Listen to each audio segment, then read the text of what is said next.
6:02 in the Rose City. Time for Dirt and Sprague on Portland Sports Leader 1080 The Fan.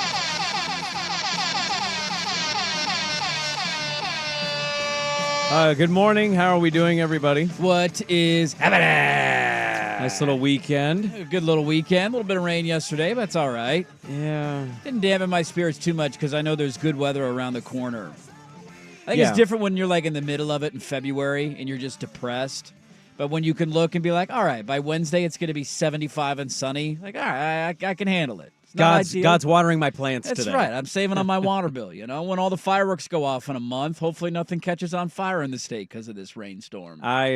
You just alerted me to something right before the show started, and I had forgot the intro was playing, but you had posted that somebody had posted a poll question on our 1080, the fan Twitter account and said, which Kansas City Chiefs player would you most want to see get tased?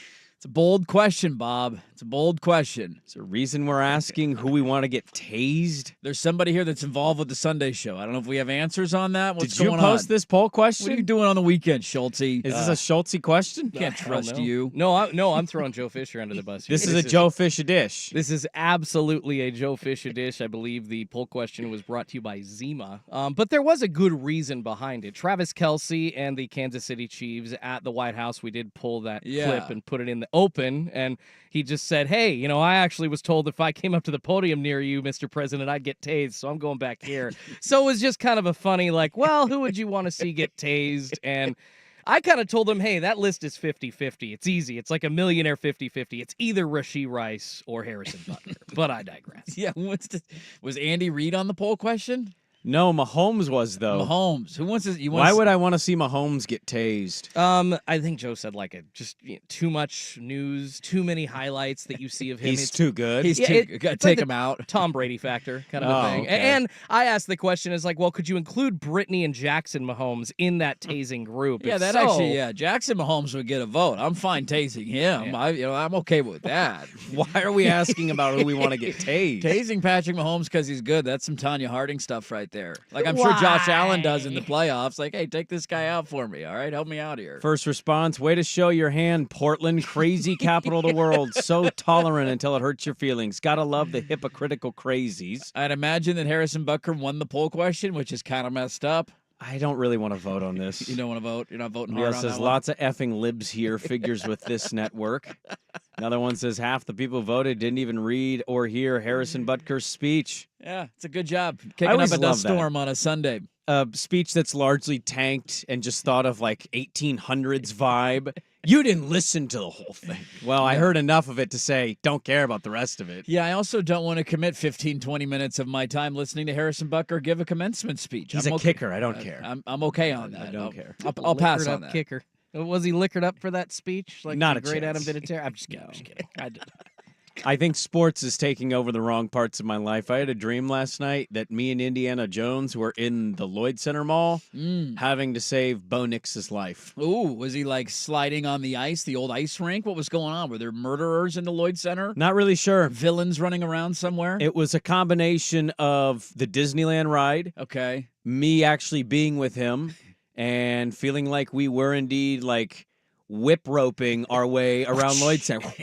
Da, da, da, da. Da, da, da. And it's like, Bo Nix is in trouble. We have to find Bo Nix. Look at you putting the rivalry aside and saving a duck. I love that. Good for you, man. He's a Bronco, That's a big move of you, all right? Ducks and beavers doesn't matter. I always love when you have random-ass dreams like that. I had no idea what it meant. There's no connection. What's happening here, I don't know. Makes absolutely no sense. But if Indiana Jones showed up in one of my dreams, I think I'd be okay with that.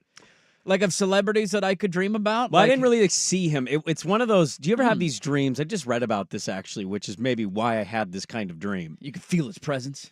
Yeah, you can't see the face, but you know it's them. Yeah, I have you that. Ever have that? I have that from time to time. That's a weird thing to have when It you can is. like feel or hear them, but you can't see them, but you know they're there. Like doing cool stuff with Indiana Jones would be badass. It felt pretty badass. Yeah. Like I'm trying to think of like superheroes are different because they would have superpowers that they could bring into your dreams. But just in terms of like movie characters that you could hang out with and have a good time, like going and looking after some cool artifacts or finding something, Indiana Jones is near the top of the list. Yeah, I mean, I love Indiana Jones. Don't get me wrong, but I don't know why I was placed in one of those carts from the third Indiana Jones, and we're racing around the tracks like Yeah. we're trying to save Bo Nix. But instead of a cart, it's like a Lloyd Center shopping cart. And you're Yeah. going around the escalators it was or something. Yeah, and we fell off the third story, and it felt so real. Ah! But of course, we made it. We're okay. You're all right. Indy saves the day. Yeah, he always does. Picks you up with his whip. You're going to be all right. When's the last time you went to the Lloyd Center?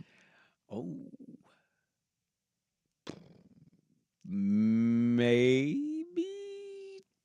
Well, hold on. is I got a taking too shirt. long. I got a shirt at Old Navy years ago before a Blazer game because I had spilled some stuff on my shirt. You needed a new blazer shirt or a red shirt. And that had been my first time in Lloyd in a while, and I realized just how truly dead that mall had become. Like, Marshall's was closed. And I'm like, if Marshall's is closed here, Sad. That's like the whole point. that's a big wake-up call. I'm trying to think if I went there maybe 3-4 years ago. I don't know. I don't know if I could even tell you the answer to that. It's been that long. It's been that long. Yeah. Like, I'm sure there was one like 10 years ago that I popped in for something, but I can't even tell you. They're trying to revitalize it, and God, I root for all those people to have successful businesses, but I'm also like, I know nobody's going there. No, I feel like that's the one building we've heard. How many different new renditions have we come up with?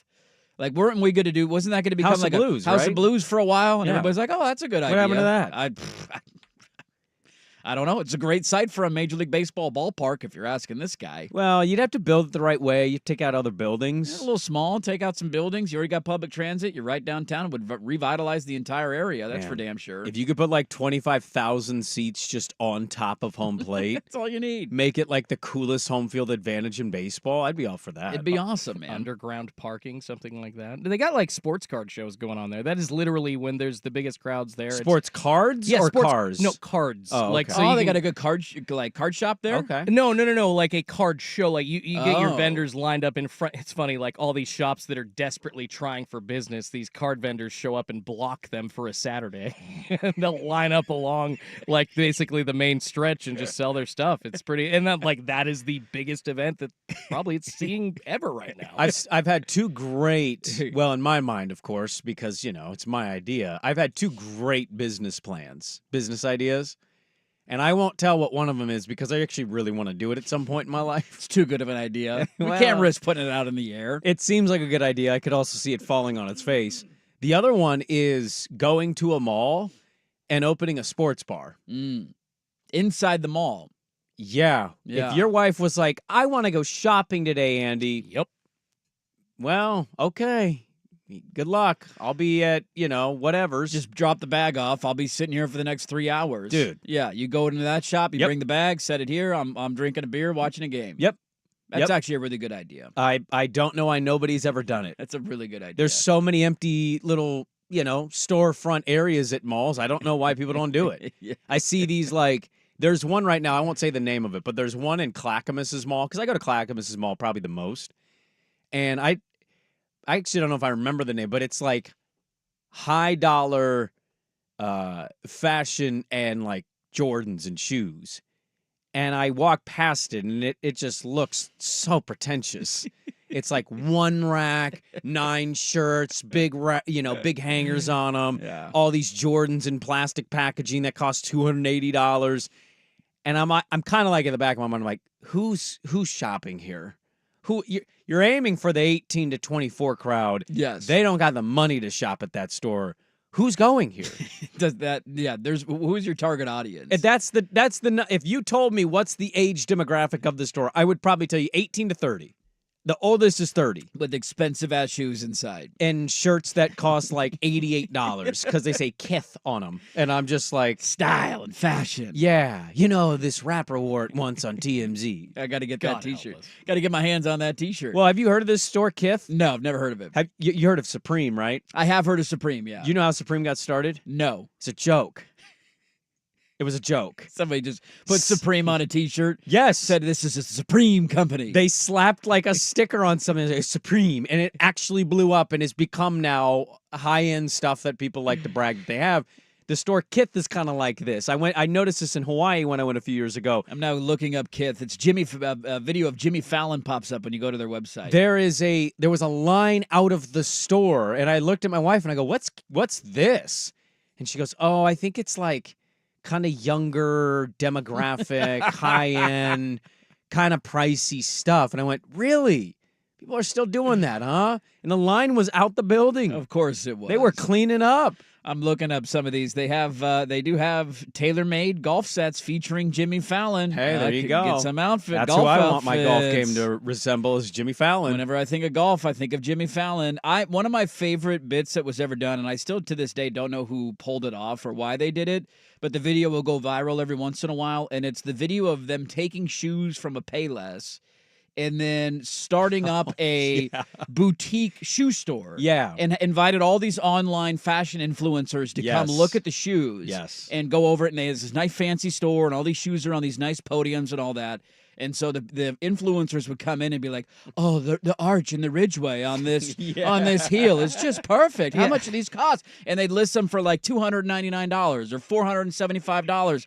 And these people are buying up these shoes left and right. Like, oh my gosh, I have to get my hands on these. And after they buy them, It was Payless, by the way. They're That's the who ones did who it? did. Yeah, What no, a they great called it Palessi. Yeah, Palessi, yeah. It was a play on the name Payless, and people didn't pick up on it. and they check out after spending $475 on a pair of shoes that cost $16.99. They're like, "Wait, what? These are from Payless?" It's like, yes, it's just a name on the site that tricks your mind into thinking that these are high-end fashion. I remember this because there was a gal that was like, she was doing what you said, and then they were asked, "How much did you pay?" And she's like, "I'd probably give $6.50," and they were $20 shoes. $20 shoes.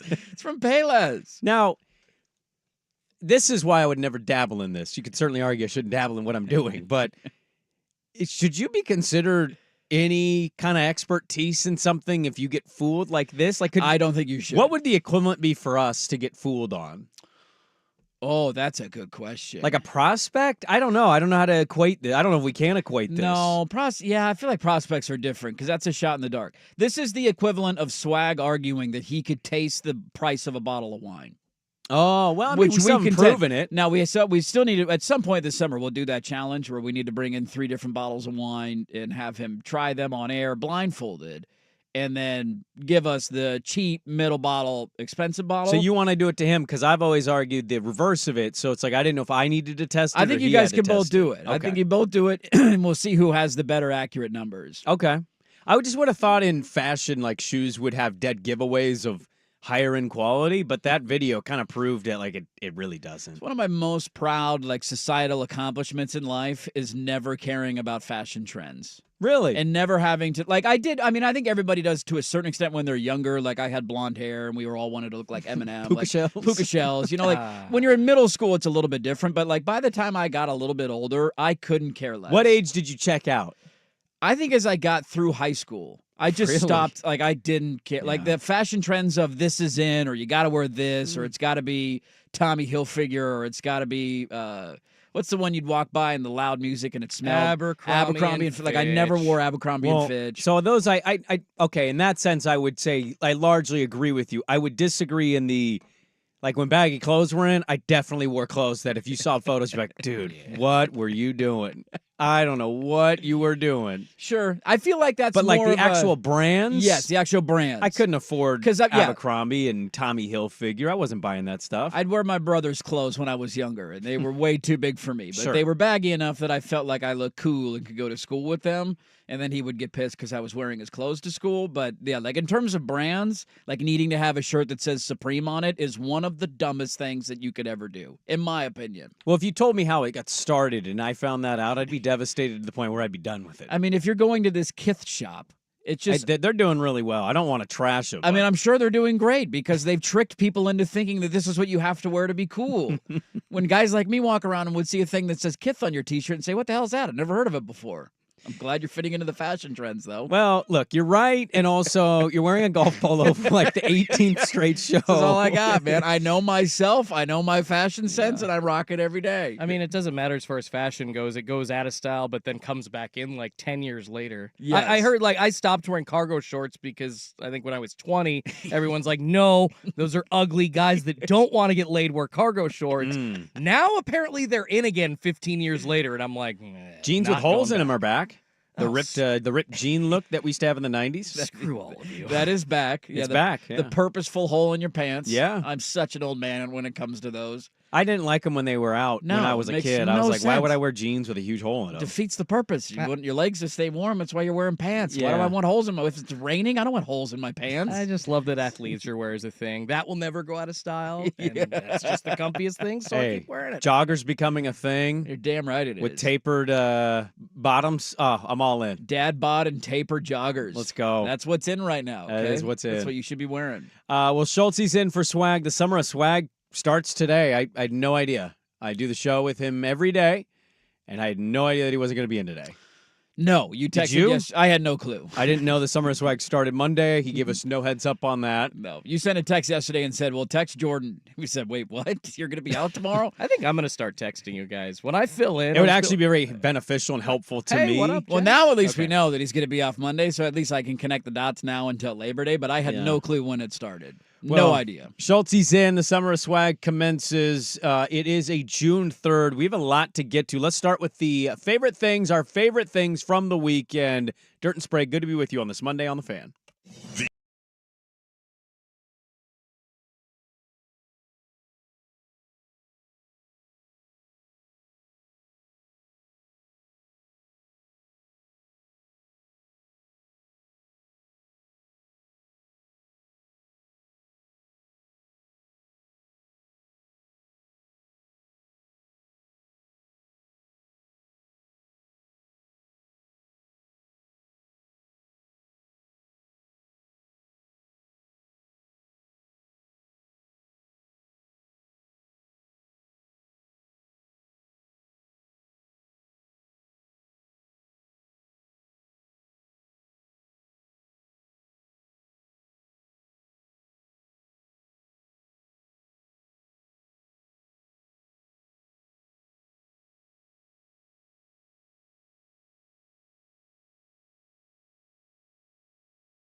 Football with our favorite things from the weekend.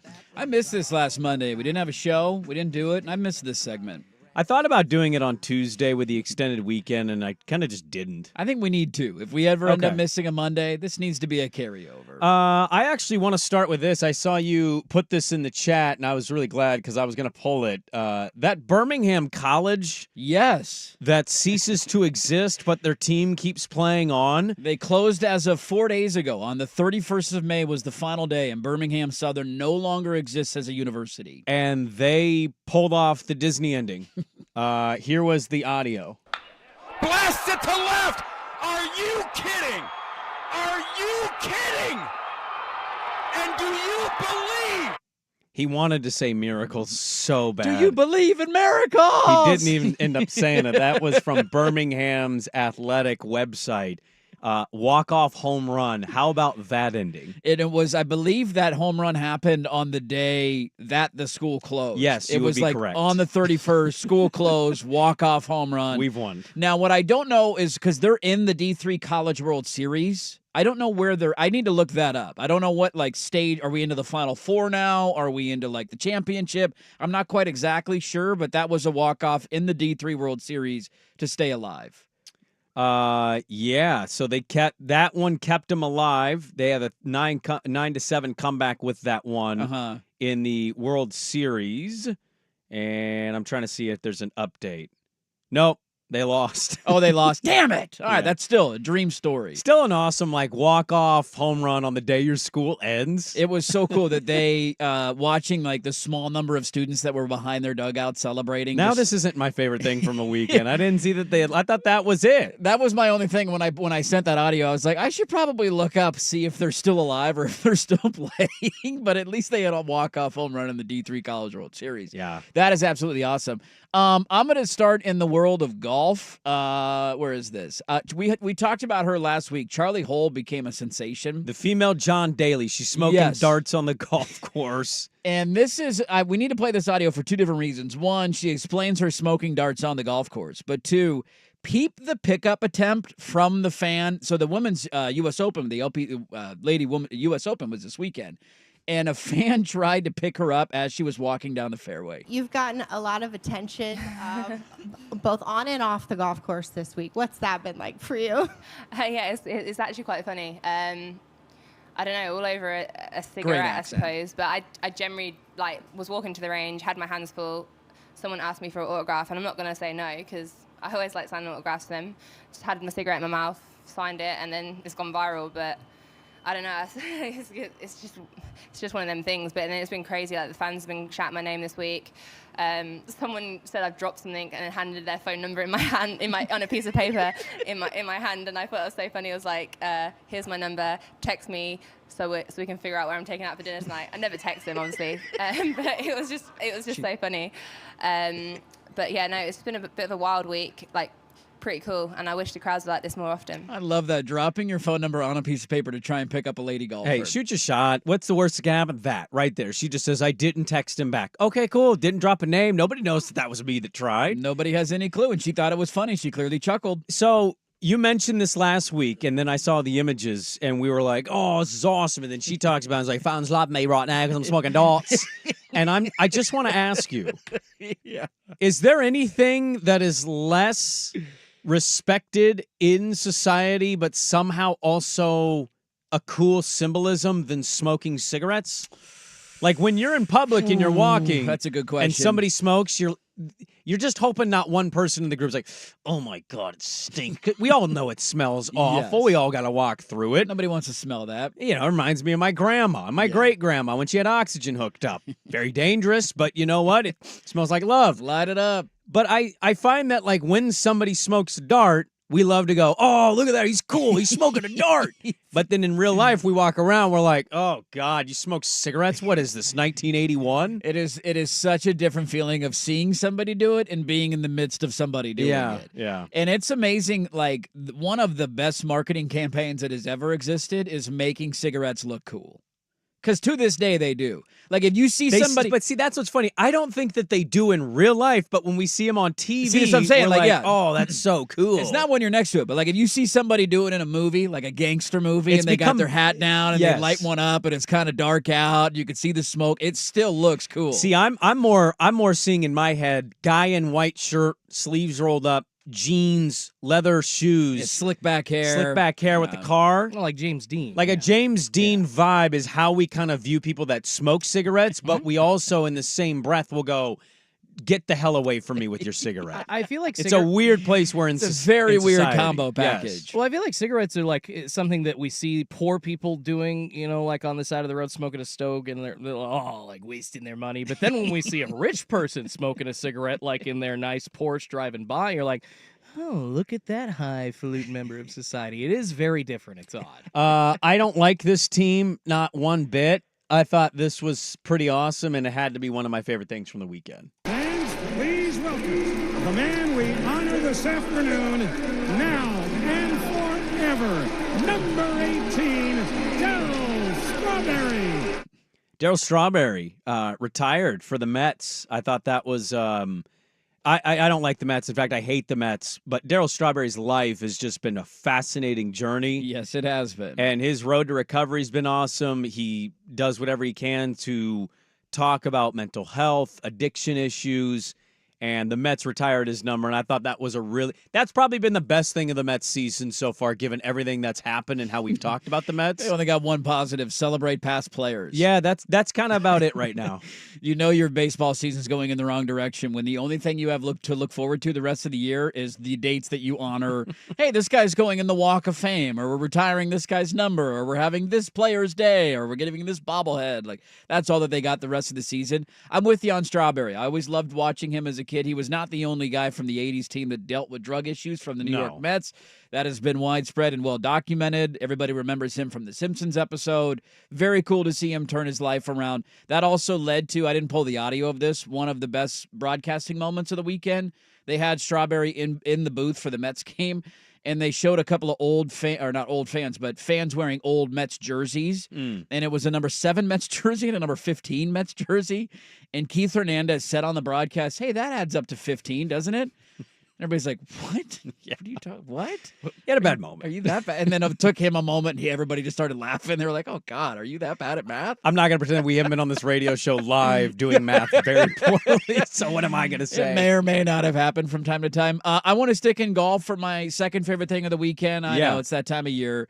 I don't know if you guys watched or if you cared or if you followed it all. What Robert McIntyre did this weekend I thought was really cool. There were 2 really good stories in golf, and they both involved caddies. They did. And so he won. Robert McIntyre won this weekend the RBC Canadian Open, which was a big, that's a elevated event, I believe. It's a big-time win for him in his career. Gets him into the U.S. Open and all this.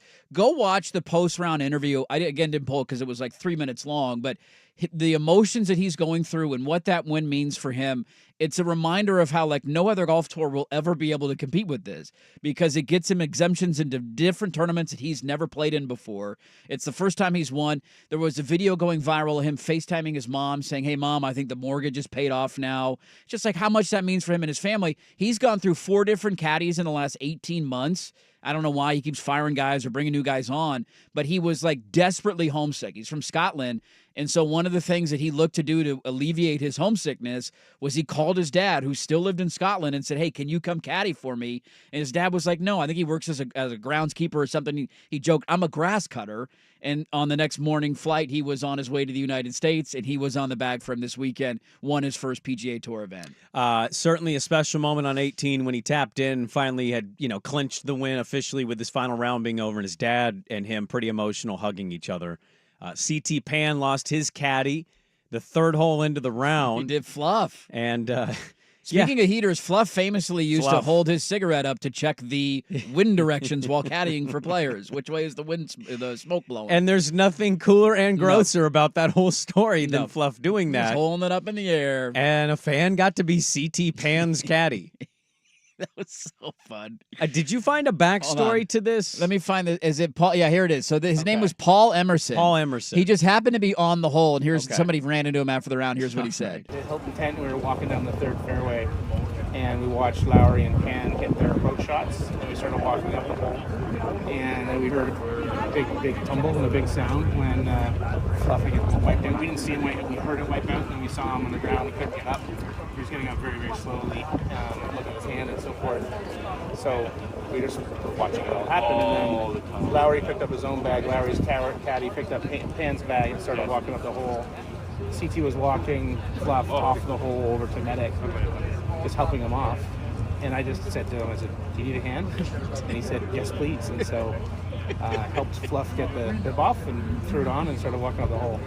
So Let's be honest here. This guy's like, hey, you need some help? Incredibly jealous you are, right? Yes. Like, this is the dream for every golf fan, is to just be like, hey, you want some help? Jokingly, knowing they're not going to respond properly. And they're like, yeah. And they give you a bib to come onto the course, and you get to be the caddy the next 15 holes. That's unreal. Lift up the rope. Here we go. You're on the court. The only thing that would make this more of a dream is CT Pan being like, hey, my wrist is hurt. Can you hit this shot for me? I got an 8-iron from 157 here. You think you can put this on the green? Yeah, I got you, CT. I got you. Right. Here's a gap wedge. I'm 180 out. Can you make it? Yeah. Can you hit this fairway? We only need to find one more fairway. I'm your man, CT. Oh, man. Favorite things from the week. And the list is always too long. I always have too many things on my favorite things from the weekend. Yes, there's a lot. I have some fun with audio that will tie in that I didn't know if we were going to get to it here, but we'll get to it later. A lot of fun things from this weekend. We got Jesse Simonton of On3.com is going to join us at 6:45. That's actually going to be the ticker today. So the daily ticker's been bumped from 7:30 to 6:45. We'll talk some college football dealings with Jesse Simonton of On3.com. Coming up next, pretty big breaking news just coming out of sports. We'll talk about that and what it means. But first, Schulte with a sports update. Now, from the Fan Sports Desk, a Sports Center update on 1080 The Fan. This update brought to you by Reynolds Defense Firm. If you've been arrested for DUI, you need a team of attorneys you can put your trust into. Call Reynolds Defense Firm today online at reynoldsdefensefirm.com. First on the Fan, the Oregon Ducks advancing to the Super Regional round for the second year in a row after a 3-0 win over UC Santa Barbara last night. Kevin Sider throwing an absolute gem. The complete game 4-hit shutout on 128 pitches. They're facing Texas A&M in a best-of-3 series this weekend. The Beavers were up 6-4 in their Corvallis Regional game against UC Irvine when it was suspended in the fourth due to rain.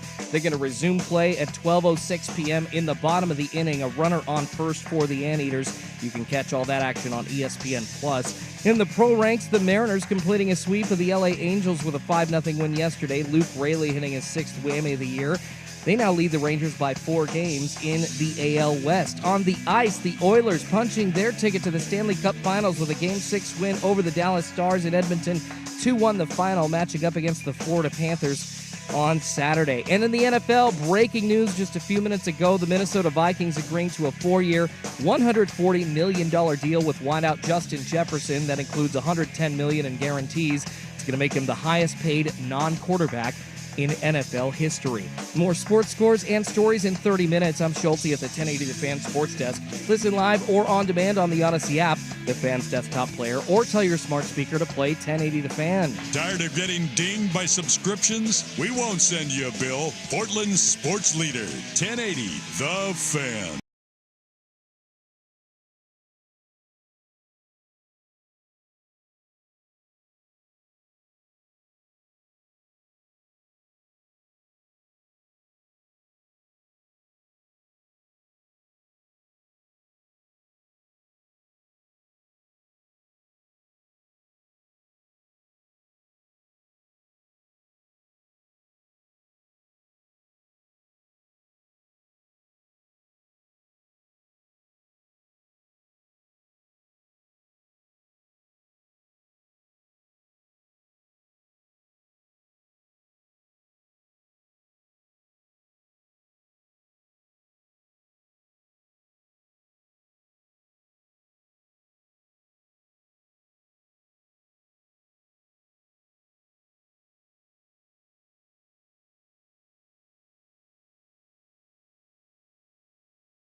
stuff, and I was like, the Vikings better pay this dude now. It's only a matter of time, it felt like. You only had one choice here. It just was the question of how much are you going to pay him. They're going to pay him quite a bit. How much? They've given him a 4-year, $140 million extension. Woo! That's a $35 million per year average. $110 million guaranteed, and $88 million signing bonus. So he's getting almost all that guaranteed money just right there, putting his name on the piece of paper. Cha-ching! And so the Vikings, who just drafted J.J. McCarthy, and they're restarting things a bit, have locked up their number one target and the best receiver, I think, in the NFL, though it's certainly up for debate, in Justin Jefferson. 4 seasons, he's got 3 All-Pro years, 3 Pro Bowls. Pro Bowls, by the way, can we get rid of this as a stat? Yeah, that's or not like a thing a anymore. resume thing. Pro Bowls are so stupid. Yeah. 392 catches, 5,899 yards. 5,899 yards and 31 touchdowns. I'm bad at math. There you go. Numbers.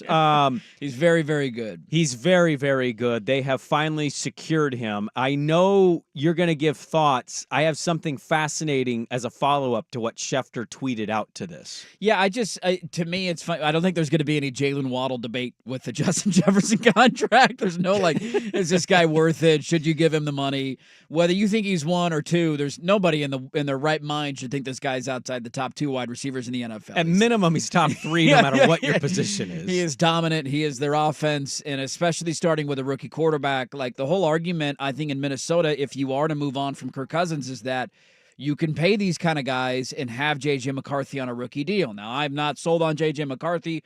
We'll see how that works out for him in the next couple of seasons, but that's the whole argument. Justin Jefferson needs to get paid. Can you pay him while also paying Kirk Cousins $45, $50 million a year? I don't know. It's a little more challenging. Eventually, you might have to figure that out, though. And eventually you might if J.J. McCarthy hits. But at least with him moving on, Kirk Cousins, this was a no-brainer. The reports that he might get traded, I never bought into that. You get a player that's that talented, that's that young, that has been that productive his first 4 years in the NFL. You're just trying to find a sweet spot of how much is it going to take to lock this thing up? They finally did, and anybody who had any concern or panic in Minnesota should be feeling great. You got, again, one of the best wide receivers in the NFL for an organization that has long kind of had that standing. Yeah, and I think if you're a Viking fan, you feel ecstatic that your team just finally got this done. It's been looming over them for really a couple months. He turned down, they tried to get him last year, I believe, in the offseason to accept a deal that was about $28 million a season. Yeah, he got himself $7 million. He turned it down, bet on himself, and he got about $35 million. I mean, it's a smart move, and I know it's all about Vikings Jefferson. There's an obvious loser here. And if I'm a fan of this team, and I know we like to joke about this team, but if I'm a fan of this team, this is an example of why I'm really pissed off. Yep. The Dallas Cowboys need to pay CeeDee Lamb. Yes, they do. They just allowed the team, not in Dallas, to set the market for maybe the best receiver in football. So what do you do now if you're Dallas? Because how's CeeDee Lamb going to feel if you come below this number? He's not going to be happy about it. Usually at these positions, when you get paid, the next guy gets paid a little bit more, traditionally. He's going to be the highest paid non-quarterback in football, Justin Jefferson. You still have to pay CeeDee Lamb. Why did you not jump in as quickly as you could and said, let's not let Justin Jefferson set the market here because we might also have to pay Dak Prescott, and we've already cost ourselves $40+ million in that process.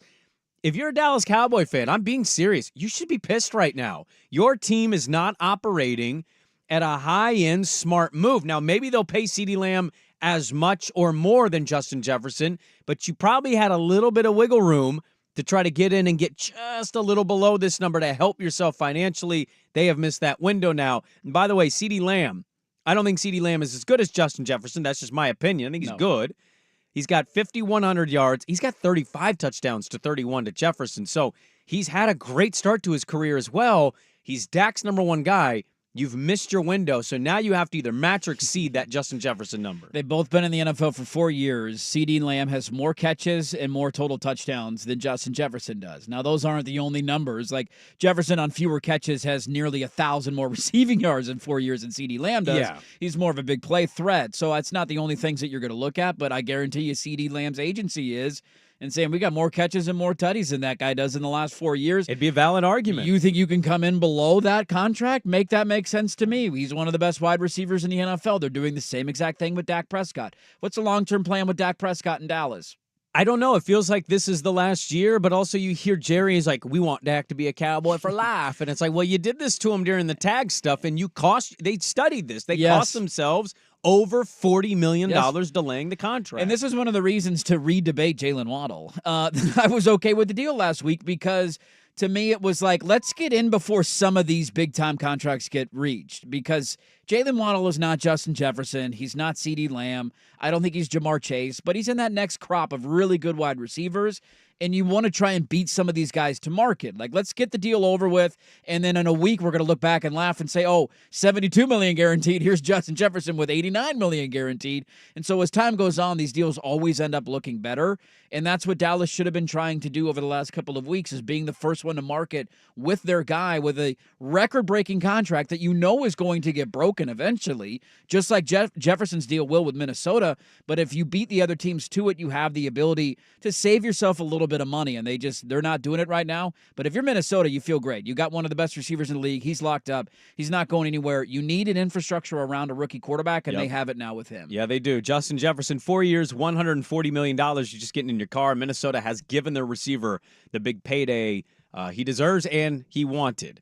All right, coming up next, an early daily ticker. SEC spring meetings were interesting. Jesse Simonton of On3.com joins us on the Daily Ticker to talk some college football. Dirt and Sprague on the Fan.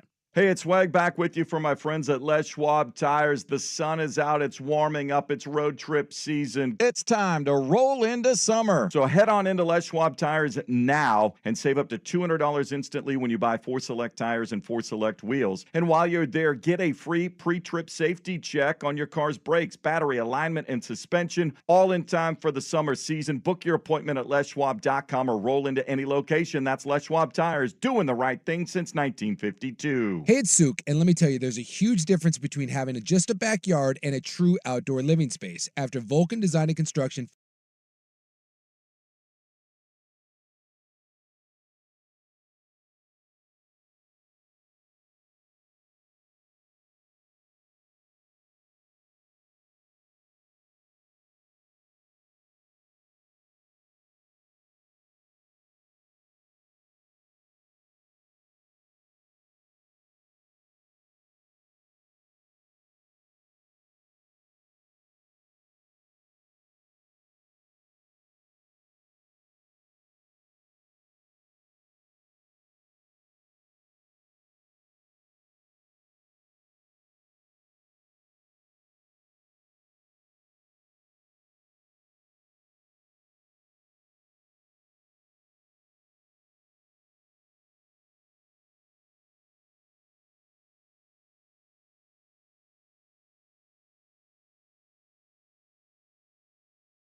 How'd you do that? Actually, I'm not even mad. It's amazing. The Daily Ticker with Dirt and Sprague is poured by Pelican Brewing. Be ready for your next afternoon vacation with Beak Breaker Tropical.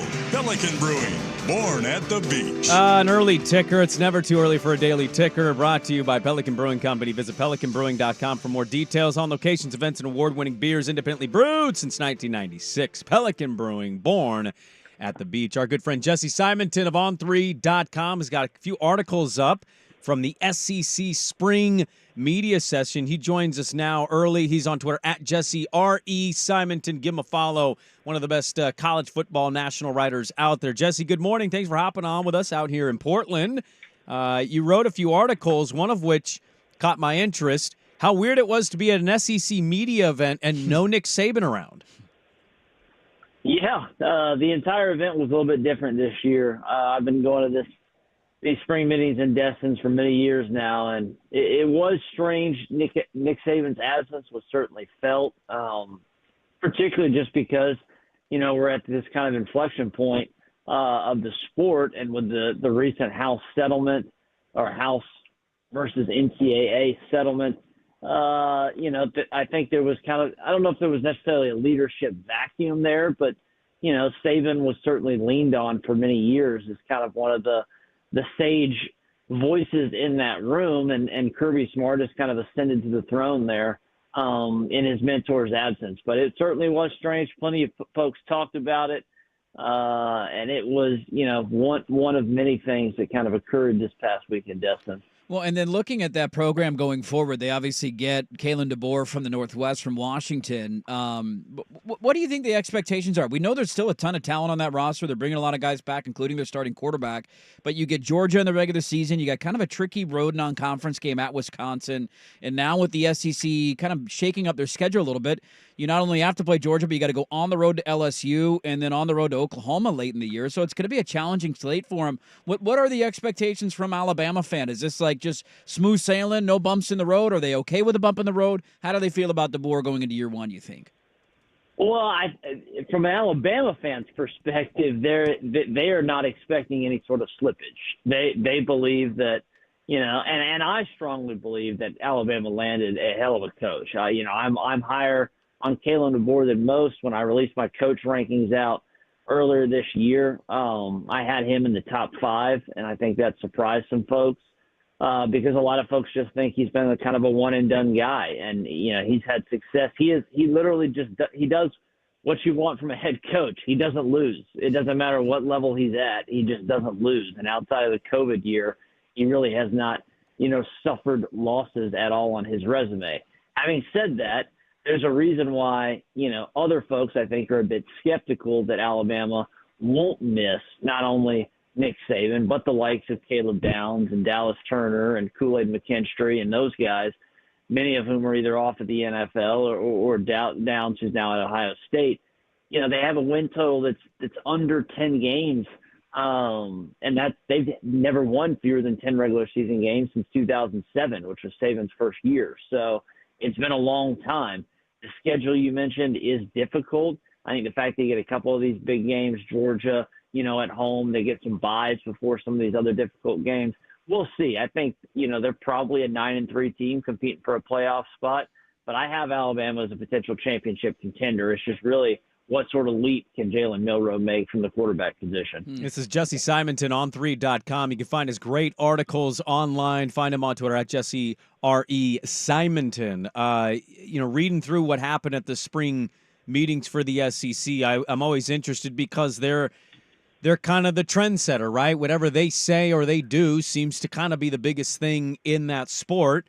What's your biggest takeaway, I guess, from talking to people on and off the record at this event that you mentioned? It has grown quite a bit to the point where now it feels like next year this is going to be a massive moment in college football in the offseason.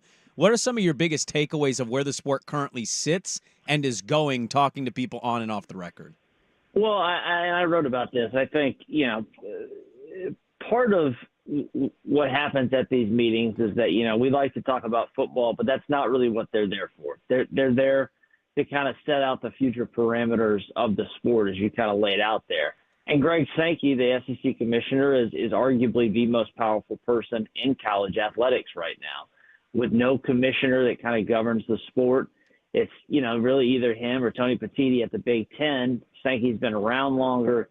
Sankey has kind of wielded his power, more vigorously, I think.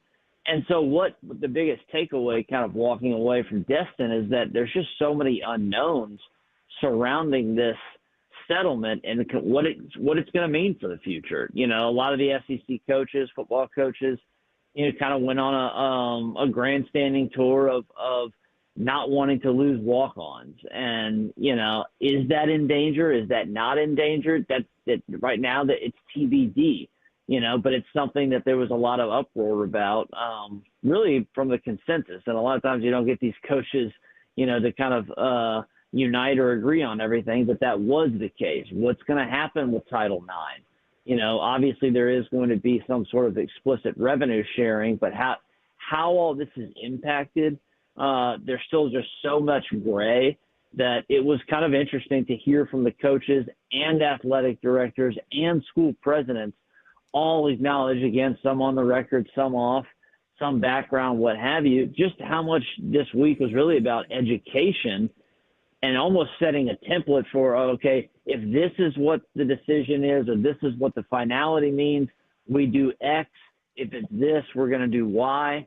So they're just kind of really, planning for a bunch of contingencies and then waiting for the next shoe to drop. Interesting. Yeah, I know it's one of those things where it's so fascinating because you don't know the direction of the sport, but then also I feel like fans almost get frustrated because all we end up talking about is this off the field stuff. Like we did this last summer with the Pac-12 dying, and that was a nonstop conversation, and everybody was so excited just for football to get here so they didn't have to worry about this stuff, even though it does impact the sport that we all love. On that note, I do want to ask you, just on the field this year, I think there was fear when the playoff was expanding that it was going to lead to just blowouts. And look at the college football playoff history. It's been nothing but blowouts. Well, then last year you get these great games between Michigan and Alabama, Washington and Texas coming down on the wire, and then a national championship that was kind of a surprise maybe for some at the start of the year. Do you feel like we're trending in that direction in the sport, that there is more parity at the top? Or now maybe that Saban's gone, is it just Georgia's going to run over everybody on their way to multiple national titles? Like, how do you feel about just the way the top of the sport is shaped up and how that's going to impact the college football playoff? Well, I do think that every team, because of the transfer portal, does not have the depth that we have seen from these behemoths, even from Georgia a couple of years ago, all the way back to let's say some of those late aughts, early 2000s Alabama teams. I think that the depth is just not the same 1 through 85, because you have seen, whether it's some of these 5 stars or some of these guys transfer for immediate playing time, NIL and the transfer portal affect that.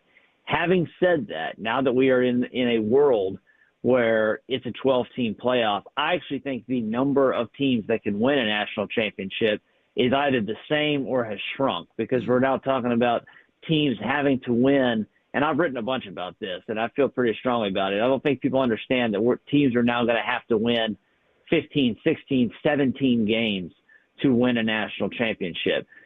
Long are the days where we're going to see a lot of undefeated teams as well. I think it's the body blow theory. I don't think it's going to quite look like the NFL, where it's like a 12-4 or whatever. But you're going to see a lot of 2-loss teams win a national championship. Could happen as soon as this season. And so I don't think that the field at the top is necessarily worse or lessened when you take kind of the macro look. Now, when you kind of pick nits and look at the roster from a real micro perspective, I do think there's some changes. But right now, I think Georgia, Ohio State, Oregon, Texas, and probably Alabama would be the 5 teams that I think could actually survive the gauntlet that awaits. Whereas a school like Florida State, they can pick somebody off. A school like maybe even Ole Miss, maybe this is the year. Ole Miss has a ton of momentum, a ton of hype. Can they win 3 or 4 playoff games in addition to the SEC schedule they have to play and maybe playing an SEC championship game? I don't see it with that roster. But that doesn't mean they couldn't win a game. And so that's maybe the difference right now.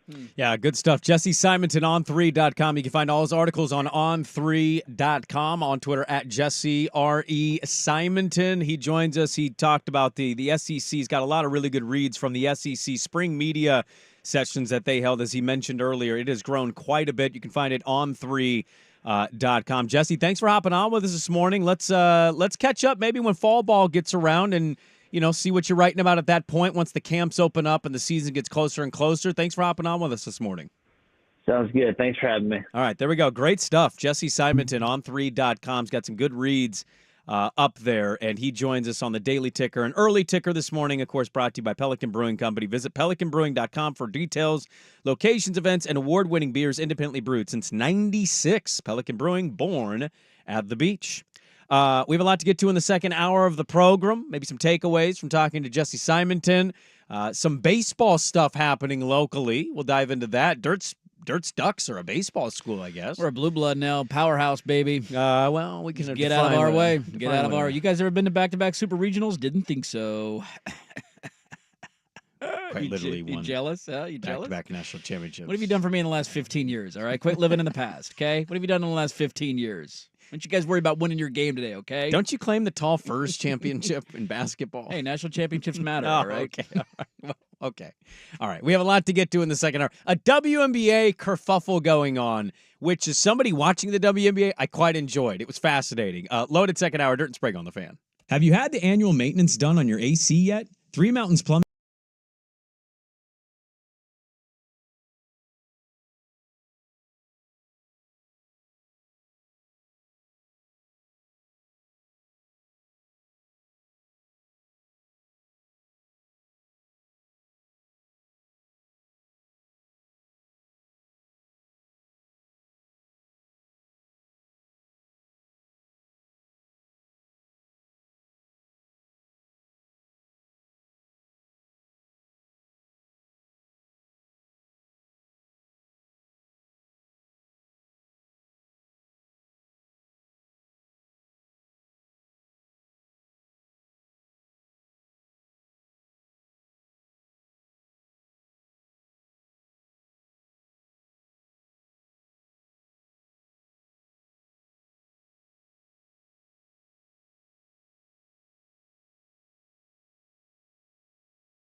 Your weekend went okay.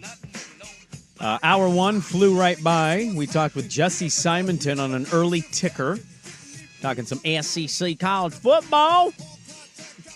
You got to follow the SEC. I mean, you don't have to root for them, but you got to follow them. They are the king of the mountain. I'm curious to see how that playoff goes when these teams, as he pointed out, do play like 16, 17 games, whatever it becomes. I mean, my positive spin has always been I think the portal has balanced out some of the power at the top. And I think you started to see that last year with Washington, who was largely built under Chris Peterson, but he added, obviously, Penix and Muhammad, a couple of key guys that helped get them to that point.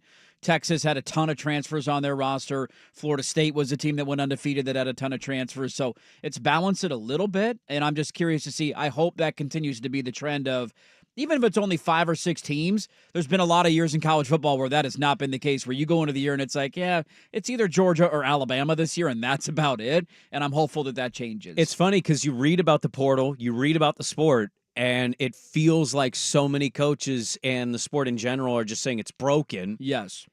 Yet I'm getting more competitive games and the talent is more evened out. Yeah. It's an odd place to be in right now. I've also reached a point too where it's like I know you've been hammering this home for a while of just the conversation about the business and the direction of the sport and the how's it all going to look. It can be nauseating at times. It's a little much. It's like, hey, Ross Dellinger's released another piece, and I'm like, well, there's a lot of numbers in these pieces, and I'm too stupid to follow all of it. And how long is this even going to be the the lay of the land? Because then we're going to get a follow-up lawsuit, and then Title IX will go away, and then we're going to get a Super League, and then nobody knows what this is going to look like. Like we did this all last offseason with the Pac-12 TV deal, constantly wondering, and then we find out a couple of weeks before the year starts, hey, by the way, the Pac-12's going to die. It died on our show. And it was depressing as hell, but then it's like at least football was there and we get to watch football. Like I am so excited to get to the point where camps open up and we're actually talking like, hey, Oregon and Ohio State play in like a month and a half. It's right around the corner. I can't wait for that. 2 things. I don't mean this as a disrespect. I'm actually pretty big fan of his work. I think he does great work. When Ross Dellinger posts on Twitter now, I kind of get depressed. Oh, God, what now? Yeah, basically. What now, Ross? What's changed? And I've been very happy because the last couple of weeks, much like when I bring up random NBA basketball stuff that Dirt's not watching, when he brings up Ross Dellinger stuff, I go, oh, no. Oh, no. Numbers and things and contracts. So there's going to be a private equity alignment here. They're going to get $25 million per year. Good stuff from Jesse Simonton. You can catch that. Hey, would you be mad if they got rid of conference championship games? No, not at all. Now that we have this extended playoff? It'd be really funky with deciding home field advantage and who gets buys. Like, that would be controversial. So we would yell and debate and scream at each other. But no, I wouldn't have any issue with it. Because I think the fear is, one, do they really matter that much? And are you going to get rematches? And how many times are you potentially going to see those teams play? We use the analogy a bunch in the offseason, but this was Michigan-Ohio State last year, where they play in the last week of the season. In the new Big Ten format without divisions, that would also be the Big Ten title game. So they're playing again the next week in Indianapolis. And then they both would have been either undefeated or 1 or 2 lost teams. They're going to be in the playoff, and you could get them 3 times in 4 weeks.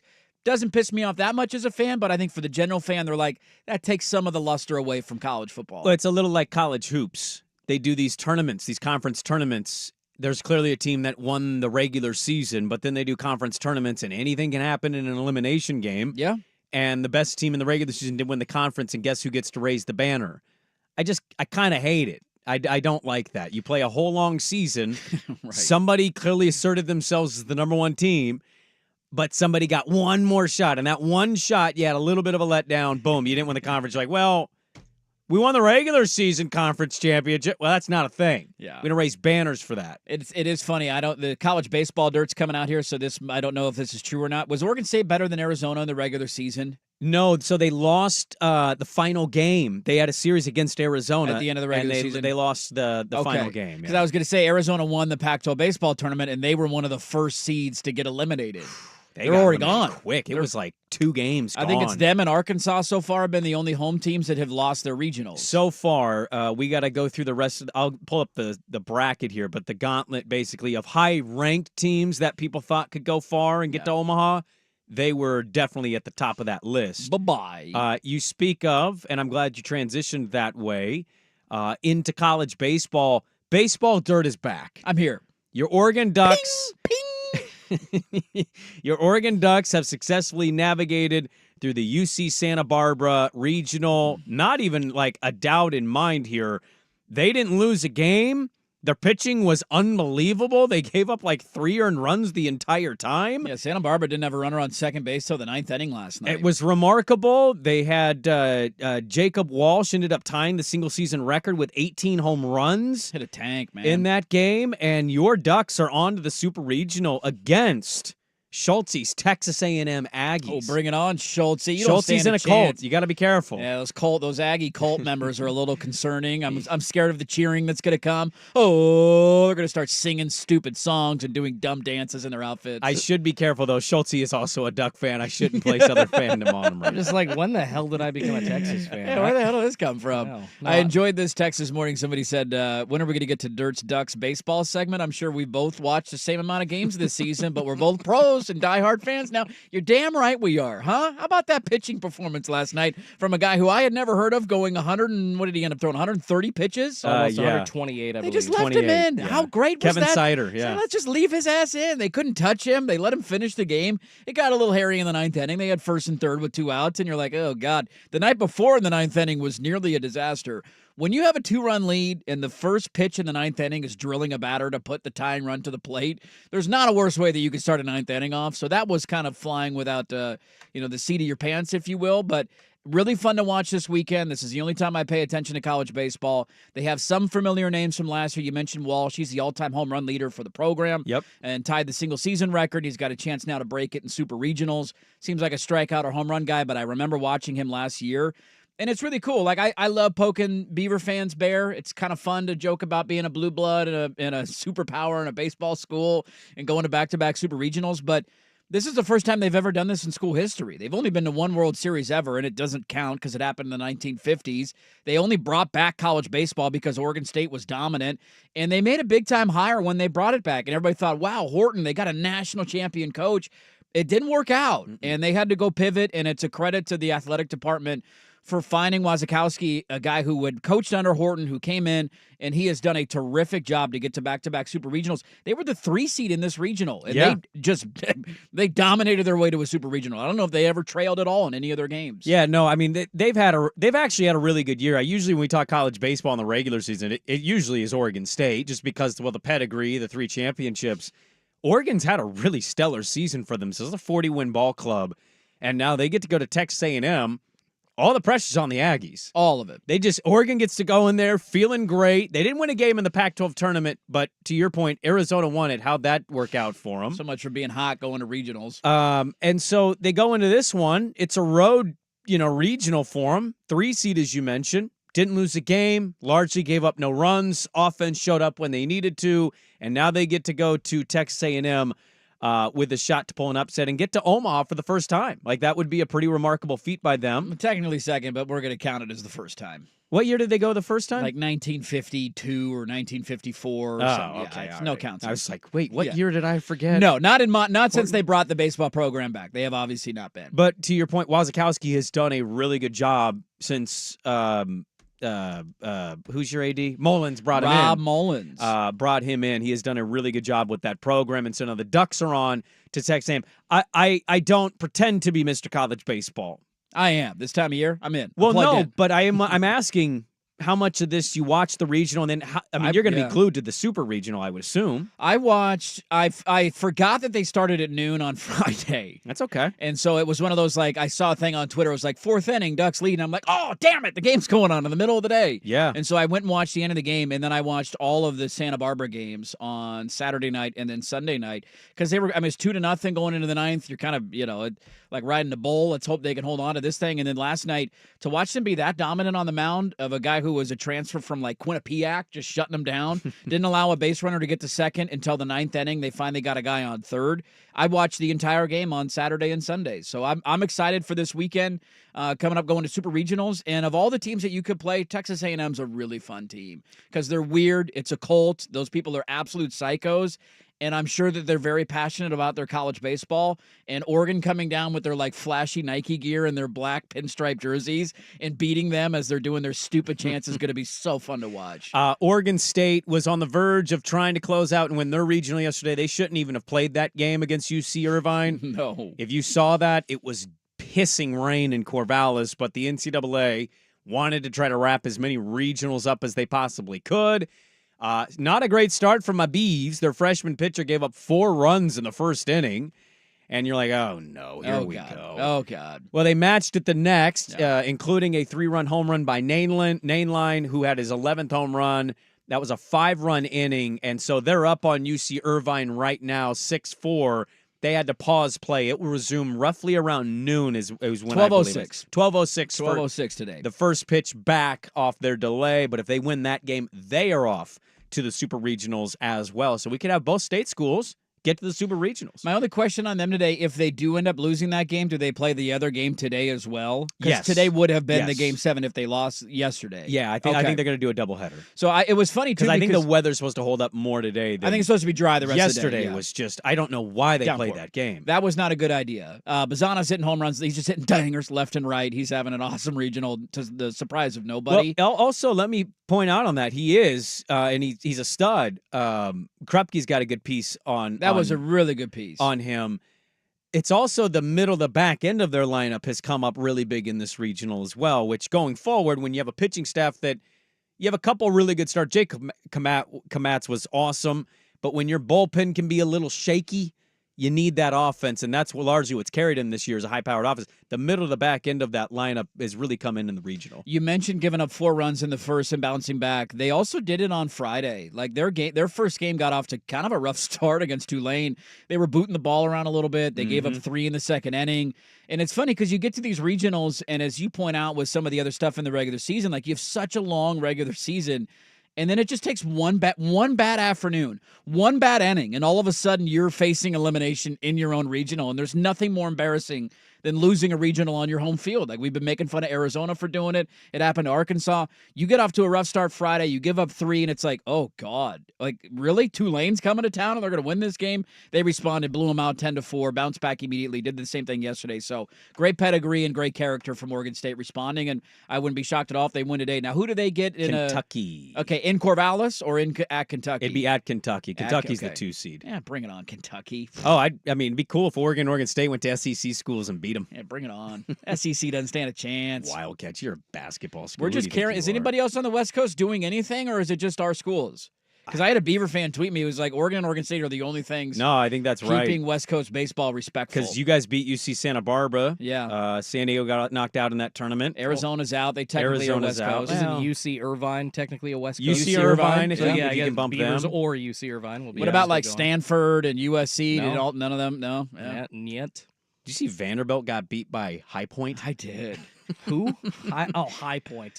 I'd never heard of them until they beat Vanderbilt. What happened to Vanderbilt? I don't know, but I love it. I think we beat Vanderbilt in the regional last year. Wasn't that the Oregon regional? I think they went to Vanderbilt and won. Did they really? I think so. I know you guys lost to Earl Roberts at home. That was in the weird. Super Regional. Yeah, in the Super Regional. That was weird. Hey, people moved on from that. Hey, it is. It's a new year. Could be a new dream. Back to back. Dude, back-to-back Super Regionals is cool, man. It's given me a reason to care about college baseball. And Super Regionals are easier to follow because it's just the 2 teams, best of 3. There you go. Well, and can I just say, too, watching that Sider performance last night, I can't remember the last time I saw a pitcher go 128 pitches. So in the world of, like, new rules and changes, like just get him out of there, his arm's sore. Yeah, that classic baseball feel. Me too. Old man Schultz here, but I'm like, oh, my God, give me this right into my veins. That's what I'm saying, man. I miss that version of baseball. It's like, hey, he's got a no-hitter through 7. He's got 110 pitches. Who cares? Keep him going. I mean, that's the attitude of a starting pitcher, what it used to be. Give me the ball, and I'm going to finish the damn game. I don't care if I'm at 103 or 121. Really, 18 pitches is going to make a difference for the length of my arm and my career? Like, shut up. That was so fun to watch. A lot of people have this wrong, in my opinion. I'll tell you what it is next on The Fan. The Herd with Colin Cowherd. Colin Cowherd.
Albert Breer, P1 of the radio show, famously farted in our radio program once. No, he really did, though. He did. He farted while on the phone. We had an interview with him way before he ran MMQB. He was just kind of like a middle-of-the-road reporter. People knew the name, but he wasn't quite Schefter-ish. And we're pretty sure he was on the toilet. And he had like one of these little background noises, and he was just trying to talk over it. And we looked at each other like, oh, my God, I think he just farted. He definitely just farted. It's a good lesson in here for NFL teams. Waiting on doing deals, usually not good business. The Eagles with Devontae Smith, the Lions with Amon St. Brown, Dolphins with Jalen Waddle. Did well to be aggressive with the young receivers and won't have to pay a Justin Jefferson tax. Same thing goes with quarterbacks, man. I don't get waiting. The salary cap is only going to go up. You're only going to have to pay more. Every new contract that gets signed is setting the standard, and so just get it done if you want to re-sign somebody. Dirt, there is something happening in sports that people are jumping on for the sake of engagement and clicks. And it doesn't like actually really bother me, but sometimes I see it and I kind of roll my eyes at it. And that's the latest thing in the WNBA with this Caitlin Clark got pushed by Kennedy Carter of the Chicago Sky story. She got shoved to the ground. A little more than pushed. I mean, I'd also call it a flop, but all right, sure, I'll play the game. I mean, when you run up and say, yo, B, and that, yeah. You know what, I digress. I think you can already tell what side of the argument I'm on for this one. No, I'm curious. What side of the argument are you on?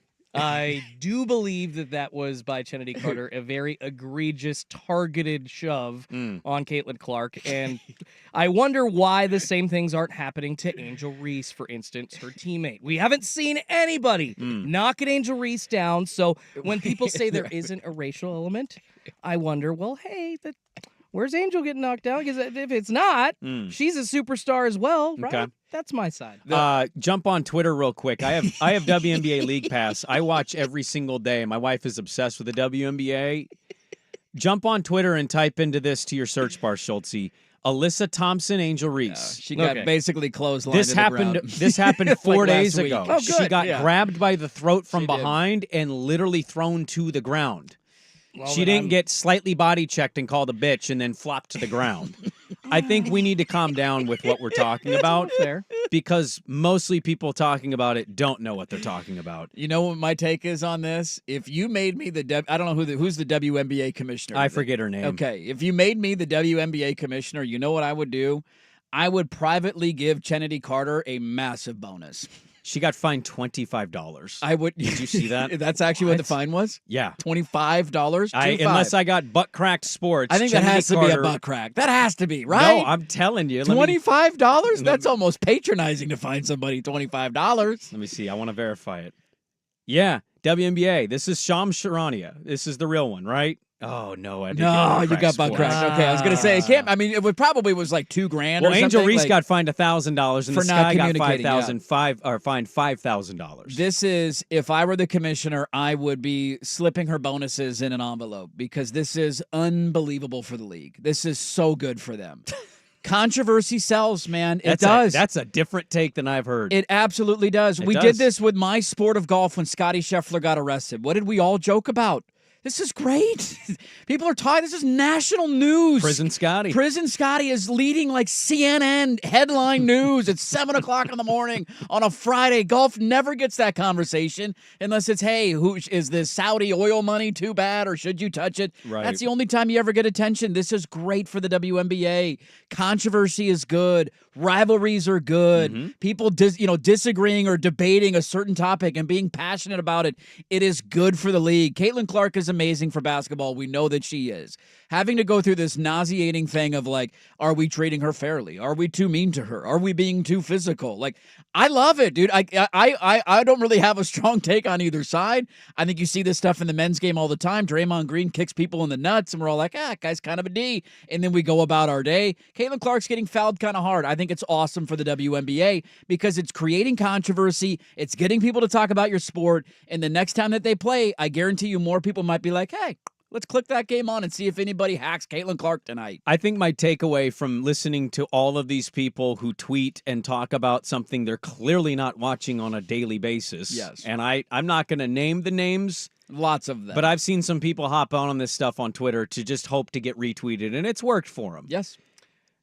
Can I chime in here? And I will Go say, ahead. I'm kind of mad. Like, I really do try to keep up on everything. I'm not perfect at it, but just not even seeing on my algorithm on my X or Twitter, whatever, any of those Angel Reese clips. Like, I logged into Twitter 4 or 5 days ago. I looked at my feed. I didn't see any of that. I'm just... It's obviously on me to go find that, but I'm a little like confused that I saw. This is the none power of that. Caitlin Clark, man. No, this It's isn't crazy. I don't mean this as a shot. You're not watching the WNBA. No, exactly. But you're right, and so I'm being you're seeing shown... what SportsCenter wants to run with, which is Caitlin Clark kind of got bumped, so she flops to the ground. By the way, how did Caitlin Clark do yesterday? Did you even know she played a game? She did. She was in New York yesterday. 1 for 10. Yeah. So, like, everything is, keep it so delicate for Caitlin instead of just, having more context that women play a physical game. I know people aren't all watching the WNBA. That's all right. But don't act like she's the only one dealing with physical stuff during basketball. Kelsey Plum told this story during the national title game with Iowa. Diana Taurasi was doing the alternate broadcast with Sue Bird. Kelsey Plum said her rookie year, after coming out of college as the leading scorer, Diana Taurasi asked her in a dead ball spot, "Hey, how are you and your mom doing?" And as Kelsey Plum was answering, Taurasi elbowed her in the stomach and then ran to the basketball. And that was oh my God, this is a little different than what college is. She was really good friends with Taurasi. She genuinely thought Taurasi was asking her how she was doing, and she got an elbow to the stomach. Women have been playing physical basketball forever.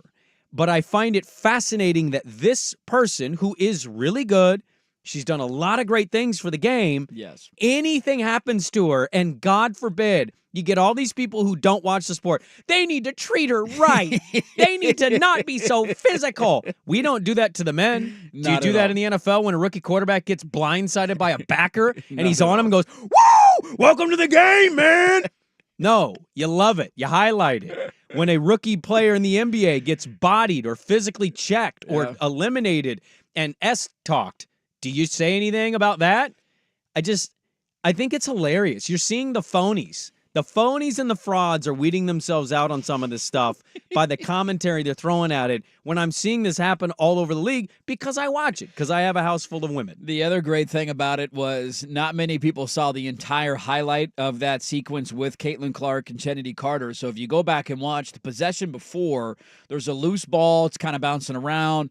They end up getting the Fever, Indiana, Caitlin Clark's team. They end up getting the rebound, putting it back. And Caitlin Clark, basically the entire way up the floor, is just screaming at Kennedy Carter. Like, just in her face. Do we forget the wave of Angel Reese? Like, Like, she you is can't see in me? her grill the Yes. entire way up the floor. That's and then basketball. It's great. And then on the other end, they make a bucket. And after the bucket, Kennedy Carter runs up and does this to Caitlin Clark. Yeah. So there's always a lead into it. And again, it's without the context of seeing the entire play. You just see the body, or the body slam, the hip check, I would call it.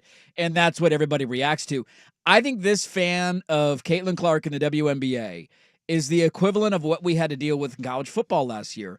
This is the Deion Sanders effect. There were so many people who watched college football who wanted to have thoughts and have takes and I want to, opine about the sport, who knew nothing about it just because it was this pop culture story and Deion Sanders was a big deal. And by the time you got to week 7, they were all gone. They all disappeared because the hot story was over with and they were losing 59-0 in Pullman against Washington State. It's the same thing you're getting in basketball right now, man. People who have never watched the WNBA, I'm included in this, but I'm not coming out with hot takes because I don't know much about the history of the WNBA. I've never watched the WNBA before in my life. She's done enough to get me interested as a fan, and I'm enjoying the discourse back and forth, but there's so many people who want to have these strong takes about a league that they just have no knowledge of in any way, shape, or form, and just reacting to highlights here or there, and it's been hilarious. But ultimately, I will say, still really good for the sport. Yes. People are talking, people are debating, people are arguing. That's ultimately good for your sport. A more fair conversation, if you wanted to jump into the waters without knowing much, would be, where are her teammates?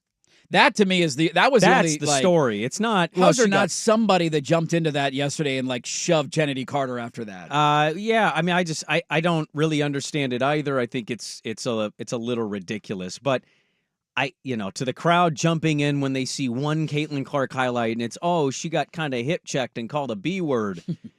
Okay, that did happen. Did you want the players in the WNBA to just kind of roll over and let her do whatever she wanted? Did you think that was just going to happen? Thanks, Caitlin. Welcome to a more physical, professional game. And yeah, she has helped the league tremendously. These girls are also competitive. Yeah. You think they're just going to sit by and be like, yeah, she's done it all for us. We're not going to do anything. I'm not going to foul her at all. Hell no. Now Kennedy Carter has her name known by more people today than she did a couple days ago. I had never heard that name in my entire life. Go look her up. She's been playing this way since college. Yeah, she's a big-ass talking physical player who will let you know about it. And you know what? She had some moments where Caitlin Clark, to your point, Dirt, was talking to her too. I find it funny, and it's funny to weed out the phonies and the frauds on Twitter and see who's clearly not watching the WNBA, but trying to capitalize on the name so they can get retweeted. It's also great, I think, for the ultimate Caitlin Clark story because it's going to create more fans of hers. Yeah. You're going to have people come to her defense. You mentioned she was 1 of 10 yesterday. She's also one of only 20 players in the entire league averaging 15 points per game as a rookie. Yep. She's had her ups and downs. Her team it hasn't is been terrible. perfect. Her team is awful. Aaliyah Boston's been somewhat disappointing, and I Yes. think their coaching staff has no clue. They've had games and moments that nobody's talking about where she's given passes to easy layups, and her teammates are missing. Just nobody there. What are you doing? This is ultimately for her career arc and career story. It's going to be good for her because she's getting beat up, and eventually it's going to come full circle. She's talented enough. She's shooting the ball in a way that we've never really seen in women's basketball. Yep. Like, it'll come full circle, and she'll start dominating, but it's going to garner more fans and more support as she goes on that road. All right, we have a lot to get to. We did a ticker at 6:45, so no ticker coming up next. Dirt and Sprague, it is 7:30. Back with more on The Fan. Now, from the Fan Sports Desk, a Sports Center update on 1080 The Fan. First on The Fan, the Oregon Ducks advancing to the Super Regional round for the second year in a row with a 3-0 win over UC Santa Barbara last night. Kevin Sider throwing an absolute gem with the complete game 4-hit shutout on, get this, 128 pitches. They're going to face Texas A&M in a best-of-3 series this weekend. The Beavers were up 4-6 in their Corvallis regional game against UC Irvine. When it was suspended in the fourth due to rain, they're going to resume play at 12:06 later today in the bottom of the inning with a runner on first for the Anteaters. You can catch all the action over on ESPN Plus. In the pro ranks, the Seattle Mariners completing a sweep of the LA Angels with a 5-0 win. Luke Raley hitting his 6th bomb of the year. They now lead the Texas Rangers by 4 games in the AL West. On the ice, the Edmonton Oilers punching their ticket to the Stanley Cup Finals with a Game 6 win over the Dallas Stars. 2-1 the final. They'll match up against the Florida Panthers Saturday. And in the NFL, breaking news this morning, the Minnesota Vikings agreeing to a 4-year, $140 million deal with wideout Justin Jefferson. That includes $110 million in guarantees. That deal makes him the highest paid non-quarterback in NFL history. More sports scores and stories in 30 minutes. I'm Schulte at the 1080 The Fan Sports Desk. Listen live or on demand on the Odyssey app, the Fan's desktop player, or tell your smart speaker to play 1080 The Fan. The afternoon round of the 10th Annual Fan Golf Classic, presented by Autotown GMC, is so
And I'm pro Caitlin Clark. We're a big Caitlin Clark household. We're rooting like hell for her. But I saw that in real time, and I'm like, man. I mean, it's a dirty play. There's nobody's arguing it's a clean. She got a flagrant for it. She got a flagrant foul. Yes. And they blew the whistle, and it's like you don't want to see fouls like that in basketball. It's just it's funny when you only react to fouls like that when they're against a certain person, and that's the argument of those fouls happen all the time in the WNBA. And the Angel Reese one is a great example where she literally was just clotheslined and taken to the ground like a week ago. And everybody's like, I remember seeing the highlight when it happened of like, damn, that was kind of a hard foul. And then you're like, oh, okay. She didn't really say anything after the game about it. She was like, whatever, I'm fine. I'll be okay. And she moved on with her day. And it didn't cause this like uproar on social media that we saw yesterday of the amount of people tweeting about Caitlin Clark being fouled. It was quite comical to watch. And please let me eat crow on my ignorance. Just did not see that. Damn it, Schultze, you idiot. Well, I mean, I don't want to sound like a complete ass because, you know what? We're not always correct, but I do try to come off as like an informed person, but totally missed that. And yeah, that kind of reframes my mind. And I am the idiot you're talking about. That's okay to be an idiot. We're all idiots on We're almost just trying everything. to educate. We just educate. That's what we do on this show. The only jackassery where you kind of went that I want to be sure to say this clearly. We need to stop with the race stuff. Nobody's bringing race into this unless people are bringing race into this. Yeah. There's white, black, Asian, Hispanic. Like there's tons of different races in the WNBA. Caitlin is getting fouled, sometimes a little more physically. There's also other white people getting fouled physically. There's other black people getting fouled physically. We're not sitting here and making this a race war. That's the only thing. We got to stay away from that. It's also not the only reason that Caitlin Clark is as popular as she is.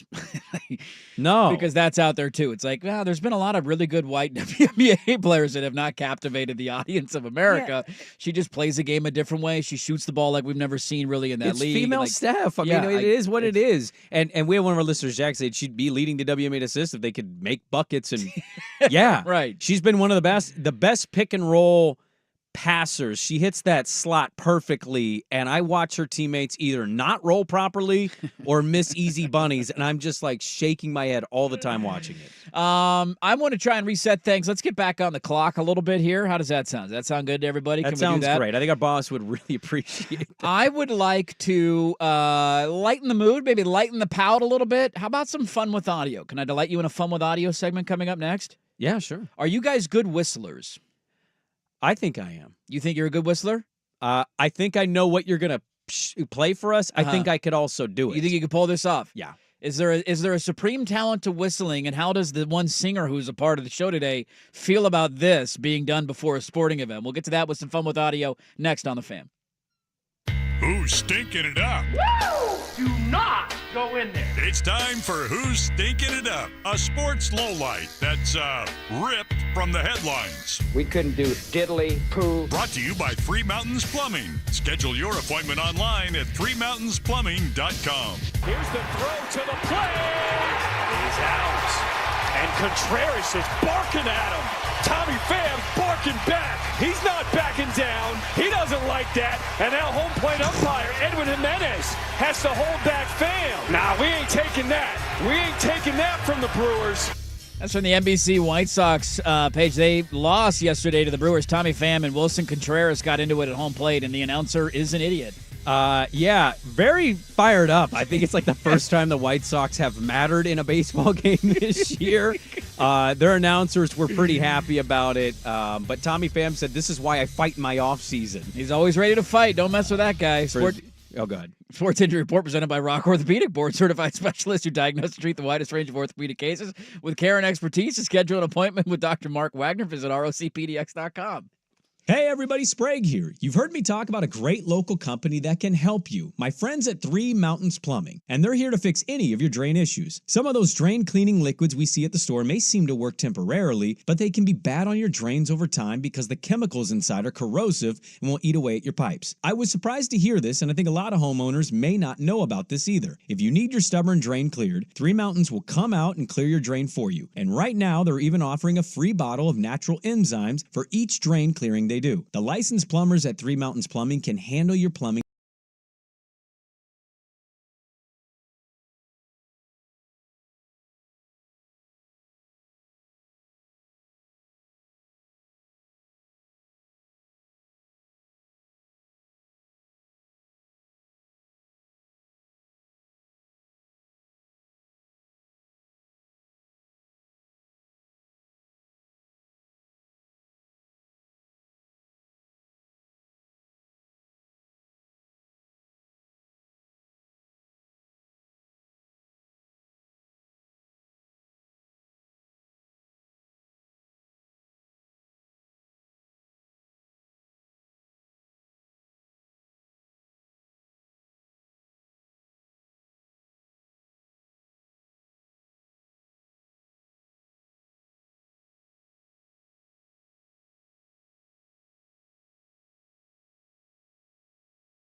Crunch Time, brought to you by Crunch Fitness, with memberships as low as $9.99 per month. Find your Crunch Time in Portland, Vancouver, and online at crunch.com. Hey, Crunch Time is brought to you by Crunch Fitness with memberships as low as $9.99 per month. Find your Crunch Time in Portland, Vancouver, online at crunch.com. I think I got that read right. I think that one went in the right segment. I think that's the first in show history where we've done a report and Dirt's just taken it over and read the wrong read. I report. totally lost our place in the show. I don't know why I thought it was 8:12.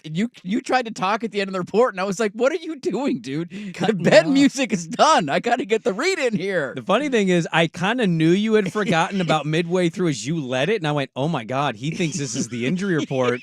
And I was gonna try to just dart in there with the read for stinking it up, and you were like, I boxed you out. Yeah, you did. I Kennedy Cartered your ass to the floor. Get out of the way. How dare you treat me that way? We got to get a read in here, man. So we'll do the injury report with a Who's Sticking It Up tag read coming up at 8:12. First time in fan history. You get two reports in the same report. Look at that. Synergy. Is whistling a hard skill? Okay, this is a very valid question because I have two kids in my house, ages 12 and 8, cannot whistle. And I have showed them whistling a million times.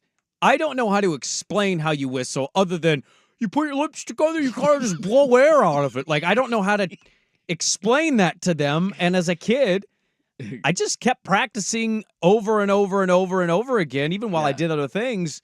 And eventually I could whistle. Yes. It shouldn't be that hard, but to your point, how do you explain it to kids? It's like you just know how to do it. It's one of those kind of things. Can you whistle? Yes, I can whistle. All right. There's different levels of whistling. Yeah. Like, I can whistle, but I cannot whistle like my dad. Like, he can do... One of the loud, like... Get over here, the dad whistle. Okay, I can't do that whistle. I can't either. I can't do the finger in the mouth whistle. My dad can do that, and my oldest brother can do it very well. I've tried, can't do it. I always kind of wish that I could. I was jealous of that one. Ditto. Well, it's the alert. It's an old school. Like, It's actually hey, our hey! dad's doing it. Is basically your alarm for get your ass home. You know that you're at a park, you're running out on the other side of the hear park. it. You're like, get your ass Yes. over here. Yeah, Let's go. And you know that whistle immediately. Yeah. Now, Schulte, you are a noted singer. You're the best voiced man at the station. Appreciate you. I think Challenged and beaten. You have won the challenge. You are the survivor of singing at the fan. We all know this. Voice man. The voice man. Voice man Schulte. Dirt's having a moment right now. I'm having a great show. I'm feeling fantastic.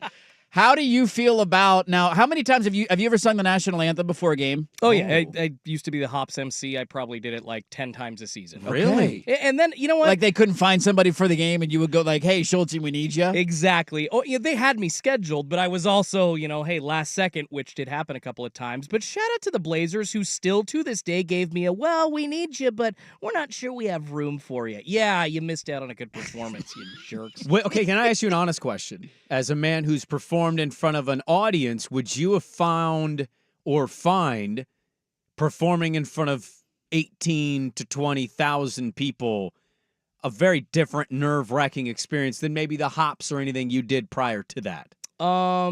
I mean, mean, would you stand at half court and be nervous? No, because I've literally sang in front of 5,000 to 6,000 people at that point. It's 5. Then it's just it's not a big 5 deal. to 20,000 that you're not really seeing anything I different. think if you're in your mind. comfortable It's a lot like of singing in front of 50 people, like at what point is it, 150 people like So my daughter does choir. She loves to sing. She also knows that she's not Beyonce, right? And she was at outdoor school and asking her how everything was. She showed me a video of a classmate that sang in front of the entire outdoor school, and you should have seen the look on these kids' faces. Because she was singing a random song, and why is she singing this? And she's like, nobody knows why. And it was like on the stump above the entire camp. And it was just like you go around to the different groups. There were some kids going, "Oh God, when's this gonna be?" You just done? you gotta sing your song sometimes. Well, I want to know what singer Schulte, or should I call him voice man Schulte, thinks of this, because this happened before a Baltimore Orioles game last week. Yeah. And I didn't know that this was allowed. I didn't know that this was a thing. I didn't know this was acceptable. They said, okay, welcome to Camden Yards for a beautiful night of Baltimore Orioles baseball. Now, everybody, please rise for your national anthem.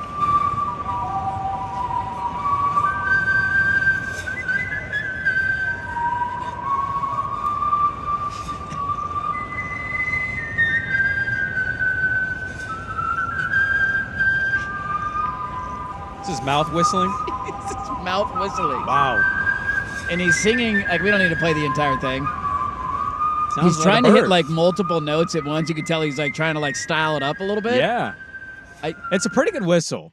I mean, it's a fine whistle. I mean, I can whistle pretty okay. That's pretty good. I'm not poo-pooing necessarily the Could whistle. Can you do the notes the way he was doing it up and down? Probably not. Okay. I mean, I could maybe see. It's actually hard to. Now get you're it, not like, hitting chords there. This guy's trying to hit whistling chords. He's like a bird. I didn't know that this is a thing. How good's your whistle? I mean, not that good. Oh.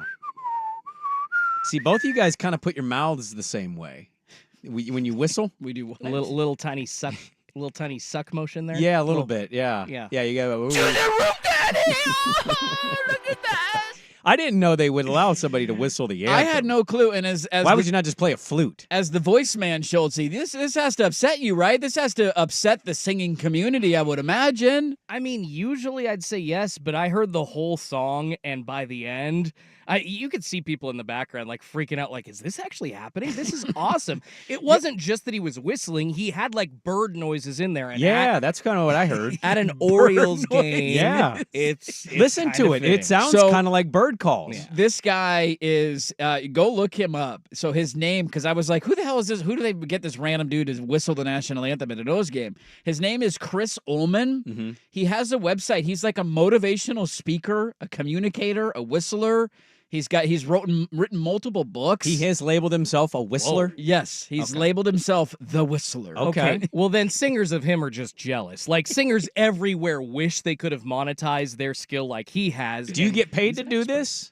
Um, You don't, right? I don't think you do at most It's just the national pub. anthems. Yeah, You're getting the pub out of it. Yeah, not this gig, but shoot, he went viral, so I think he accomplished his goal, didn't he? So his About You page on his website says he's a communications professional, author, inspirational speaker, mentor, and champion whistler.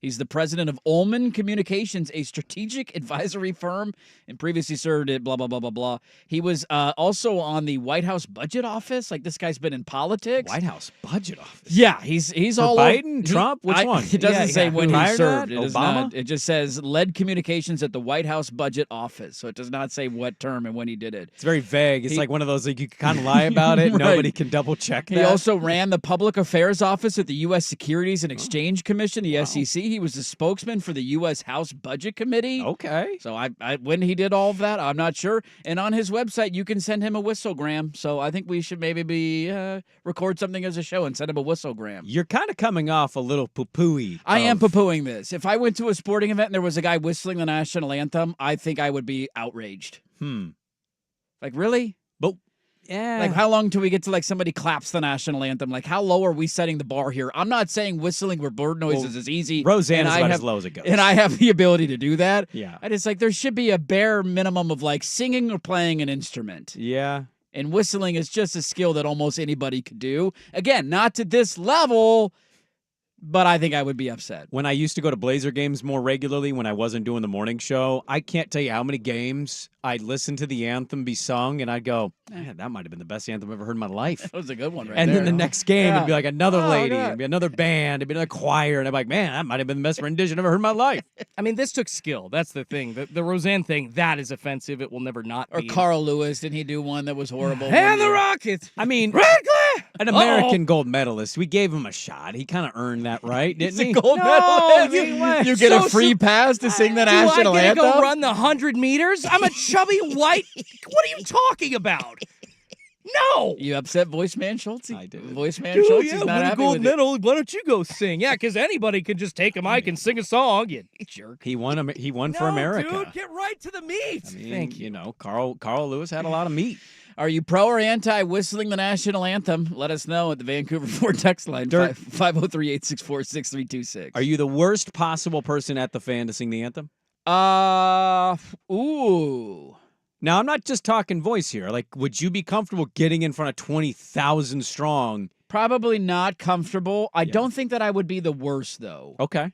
I don't have a good voice, I'm not a good singer. but I don't have like as long as I could get through the first bar and be okay, like not have my voice crack or anything. See, I'm worried about the words. I know Yeah, the words. You but forget I'm- the words. You need Mo Cheeks to come help you out. Mo Cheeks, Mo Cheeks. Mo Cheeks, where are you, Mo? Mo, I need you, man. Starlight's last gleaming. Yeah. Yeah, Mo. I mean, the only good thing he ever did as a Blazer coach. I did hear one rendition at a political rally on Twitter like a week or two ago, and I went, whoa, those are not the words at all. Yeah, we're just making things up as we go now. Huh? Just kind of. That's the beautiful thing about whistling the national anthem. You don't even have to know the words. You just know the tune. Yeah, that's true. You don't even know the words. That's true. All right, let us know. We got a lot to get to in the final hour of the show. I got some more fun with audio to play for you. One NFL offensive coordinator doesn't want to take a job yet. We'll get to a couple of baseball notes as well and get you set for the rest of the college baseball regionals as Oregon State looks to advance their super regional this afternoon. It's a loaded final hour. Don't go anywhere. Dirt and Sprague on 1080 The Fan. Hey,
Final hour, Dirt and Sprague here on Portland Sports Leader, 1080 The Fan, 99.5 HD2, the Odyssey app, live on YouTube. Thanks for hanging out with us. Hope you had a great weekend. Got a lot to get to in the final hour of the show. A lot of texts coming in on the national anthem being whistled at a Baltimore baseball game. And I enjoyed this. Somebody said, I once heard the national anthem being played on a saw before a fireworks show. Oh, that's pretty American. That might be the most hillbilly thing that's ever been texted into the Vancouver Ford text line. I do enjoy watching a good saw. Yeah. It's like going up and down. Some people are pro. Somebody said, I like the whistling. Exactly how many different sung renditions do we have to sit through by some random singer before it's, question mark. I don't know if you just But finished tell me it. you don't hear that whistling rendition of the national anthem and you don't think of like Ron Burgundy trying to attract women with his flute. Playing some Yaz flute in the bar. Just doing this to pick up chicks. Hello, ladies. Hello. Oh, we're going to take it down an octave tonight, ladies. Did you hear those bird calls? You know what this tongue can do with this song down there? You know every baby bird needs a mommy bird, but mommy bird needs daddy bird. The best part about it, too, is if you haven't watched the video, go watch the video. He gets into it as you would imagine a guy whistling like a bird gets into it. Like, there's hand movement, there's head movement, his eyebrows are going up and down. Why not dress as a bird? He should have. Like, honestly. Flap his feathers as he's doing it, as he's whistling the national anthem. But secretly, he's like a furry, too. Just all kinds of stuff we're learning. Somebody said, what is worse, somebody whistling the national anthem or a DJ live mixing it? How close are we to that? A DJ live mixing it? Well, we just had the anniversary of David Guetta's end of the COVID DJ party. Do you remember that? I do. Like, he solved COVID's racism. over! I have a dream. This one dedicated to George Floyd. Solving world issues, man. You got to do it. Got to handle the important stuff. We're having fun. Thanks for being with us on a Monday. Let's get to this. So this happened on Friday. I saw it, made note, and I was like, let's make sure to talk about this because I thought it was an interesting approach. There were, I believe, let me go pull this up to make sure I get the number correct. Do you know how many new NFL head coaches there are after this last offseason? 2, 3. This is counting 4? a guy who was an interim head coach, by the way. So he's he wasn't, Antonio Pierce is into this category, but he coached the end of the season, but we're counting him as a new head coach hire. 5. It is 8. Is it 8? Okay. 8. So Pierce in Vegas. Yep. McDonald in Seattle. Yep. Jim Harbaugh to the Chargers. Oh, Chargers, yep. Of course. Brian Callahan to Tennessee. That's the one that I keep forgetting. Yep. The porn guy, Dave Canales, to the Carolina Panthers. Yep. Gerard Mayo to New England, or promoted in New England. Raheem Morris to Atlanta. And Dan Quinn to Washington. Yep. So those are your hires. We can play the fun game of how long will all of them last. But one of the names that was listed in a lot of these jobs as a potential candidate or a guy who was interviewing and everybody just assumed he was going to be gone was Ben Johnson, who was the offensive coordinator for the Detroit Lions. He was asked, as they're doing some offseason OTA stuff, he was asked, like, hey, Ben, why didn't you take a head coaching job? You interviewed, you probably thought about it. Here was Ben Johnson's answer on why he stayed in Detroit. Something that really resonates with me is, 8 openings this past year. What would you set the over-under in 3 years? How many still have jobs? I'd put the over-under at 4.5. I would say there's a good chance 5 of them are out of jobs in 3 years. And so when I look at it from that perspective, if I get the opportunity to go down that road, it's about how do I get to that second contract? How do I set myself up that the stars need to align? I'm not going to do it just to do it. I love what I'm doing right now. Love it. I love where I'm at. My family loves where we're at. Love the people that we're doing it with. And so I'm not willing to go down the other path yet unless I feel really good about how it's going to unfold. I love picturing the other 8 coaches who were hired this cycle just sitting back and seeing this being like, whoa, dude, that was an unnecessary Shots fired. 5 of you are going to be fired in the next 2.5 years, which, of course, he's not wrong. Coaches get fired all the time. Your reaction to Ben Johnson saying that's why he's still in Detroit? I think if you take the shot out of the coaches, you actually had a great answer. You're happy with your your family's happy, you love what you're currently doing. Likes it in Detroit. And that's that. Yeah. You don't need to. I don't really know who that's for. That there was reports when he was interviewing, because I thought he was for sure going to get picked up by one of these 8 teams. There was reports that he had some weird interviews, that he wasn't interviewing really well. It was a little bit of the Brian Shaw stuff. Remember that years ago? I do. And I didn't know what to make of it, because you don't know where it's coming from, that information, or why it's coming out. But then you hear that and you go, wait a minute. You didn't take a job because you're not sure of the 8 jobs, which job you're going to be around for longer than 3 years? Here's a spoiler alert for Ben Johnson, who I quite enjoy, and I would love watching his offense. If you're good, none of that matters. You'll win. Maybe he didn't look at Carolina or Atlanta or Tennessee and say, I have legit shot to be there for longer than 3 years, and I would kind of understand why, right? If you don't turn Bryce Young around, you're probably getting fired. You're out of a job. Or with Washington drafting a quarterback, if he doesn't succeed. New England, drafting a quarterback. Yes. Exactly. Vegas, what are they doing, right? Aiden O'Connell, I don't know. But, yeah, I think that's a good answer if you take out that whole, how many last longer than 3 years. That's not kind of the point. The point is, how much are you ready to be a head coach? Mm-hmm. How confident in yourself are you? If he just takes that out, this is a great answer. But he didn't. He said it. And so now I'd imagine in the coaching circles, that's going around on text chains of can you believe this a-hole? Can you believe this dude said this? All that being said, if the Lions have another great year and Chicago doesn't, he clearly is waiting for the Caleb job. I mean, is he wrong, though? I feel like this is a facts don't care about your feelings kind of situation.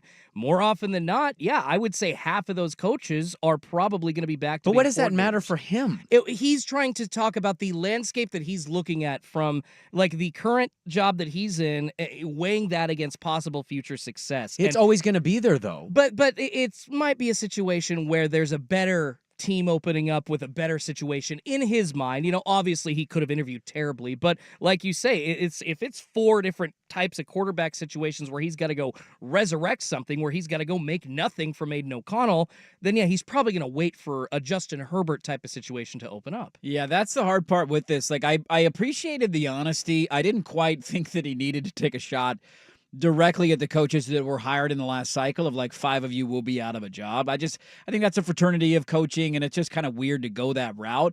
I think he could have said it in different terms of it's really hard to succeed as an NFL head coach, and I want to make sure that when I take that jump, I'm in a great spot where I know I trust the owner, I trust the GM, I have a quarterback in place. Well, don't all 8 of those teams take that as a shot at them then instead of the coaches? I think it's a little bit different when you say there was 8 coaches hired and 5 of them are going to be fired in the next 2 years. We all know who those coaches are, which then leads me to the next question of let's play that fun game. Oh, God. In the next 3 years, which 3 coaches are still in there? Which 3 coaches of the 8 will still be employed by their current team, okay? I'll run it down again. Okay. Dan Quinn in Washington, Raheem Morris in Atlanta, Gerard Mayo in New England, Dave Canales in Carolina. I just go ahead and eliminate him. We all know his ass is going to get fired. Brian Callahan in Tennessee. Well, Carolina's the most volatile spot. Nobody wants that. Jim Harbaugh with the Chargers, Mike McDonald with Seattle, Antonio Pierce with Vegas. So which are they 3 make it? Are they being fired? No, which 3 are still employed by their team in 3 years? I mean, if you told me, I don't know. Harbaugh probably the Harbaugh's easiest a to done pick. deal. Yeah. They've invested too much. This is a complete restart. They just signed their quarterback. He's not going anywhere. Okay. Unless he decides. See, that's the thing is, what if Harbaugh, actually, I'm done. I just don't want to coach I'm going to anymore. go get that podcast TV money. If that happens, I feel like that's a caveat here. But Carolina's really hard to trust. Yeah. I don't trust the owner as far as I can throw him, and that guy ain't small. Nope.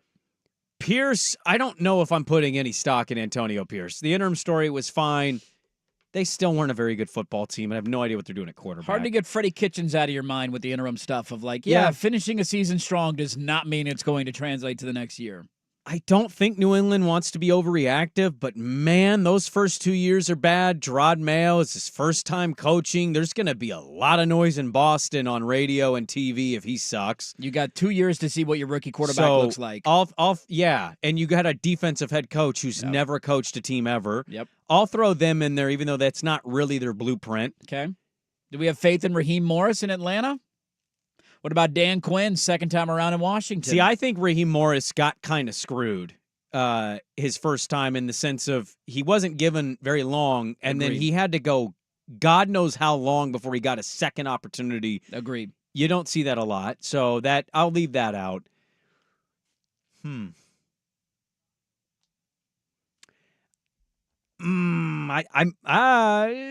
Tennessee, because Tennessee.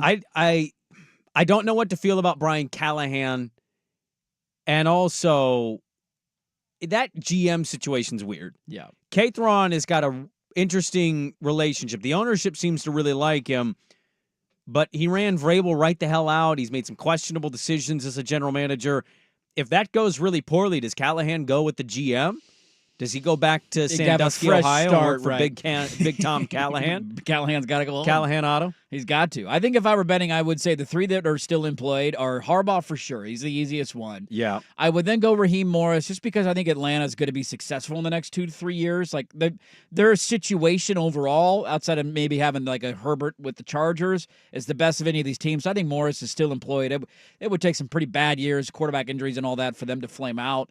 So I think he's still employed, and I'm going to go Mike McDonald. Seattle doesn't seem like an organization that's going to be reactionary.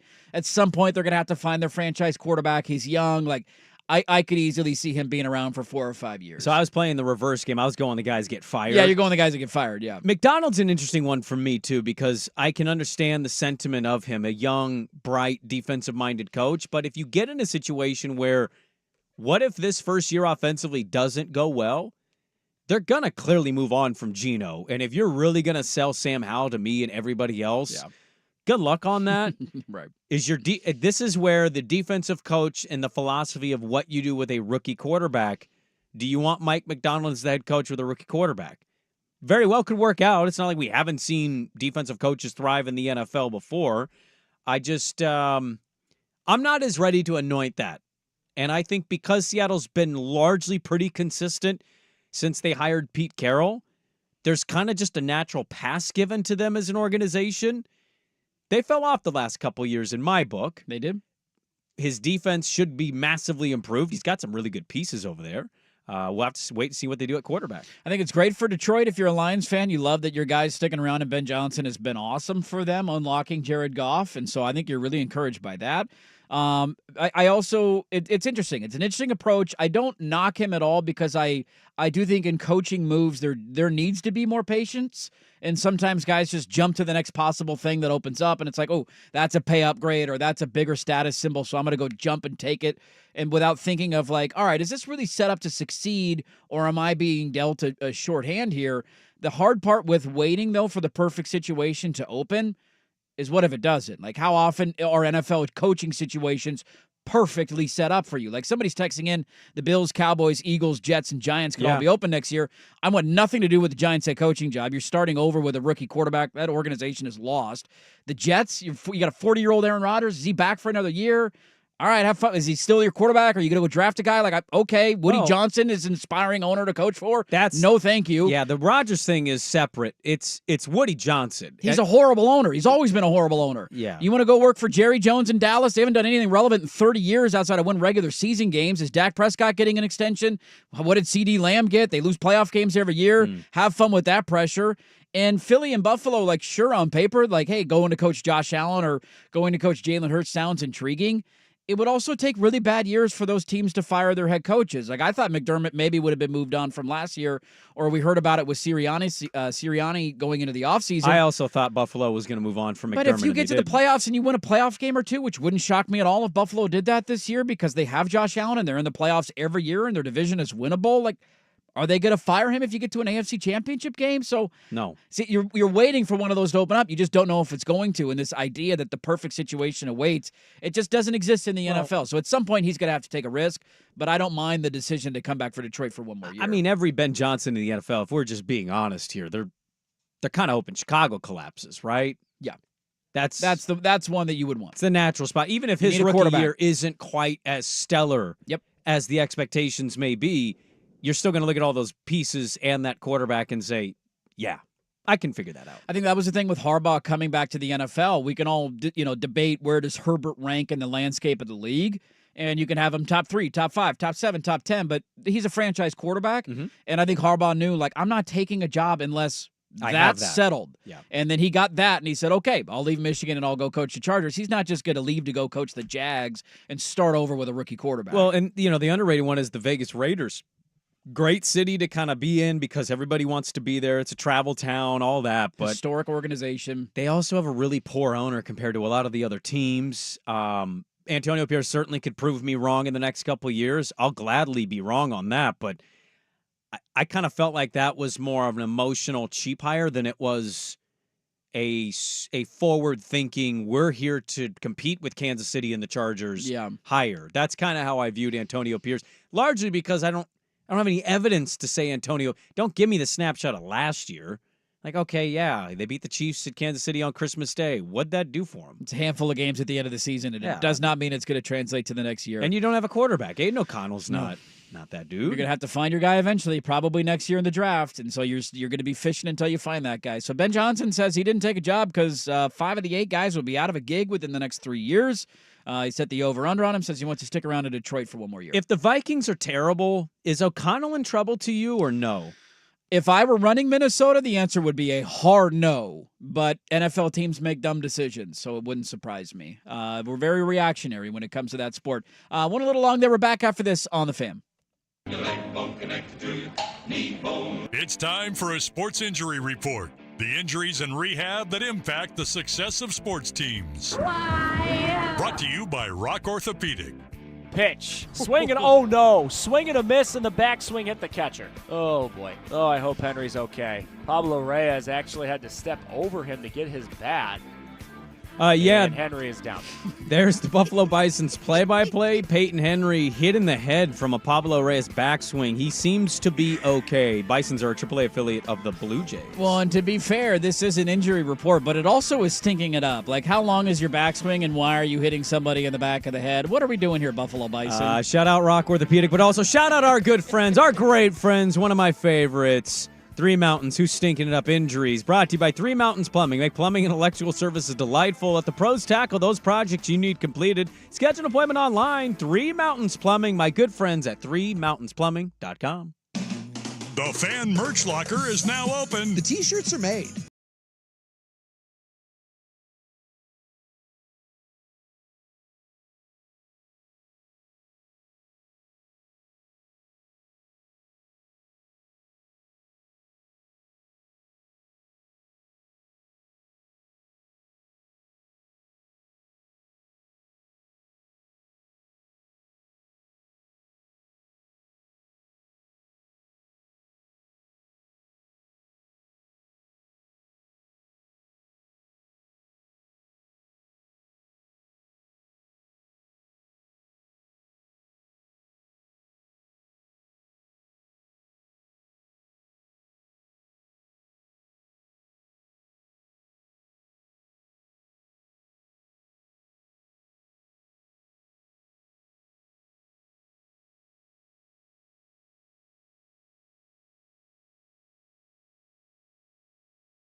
Power index, what comes to people's minds? Sports erection.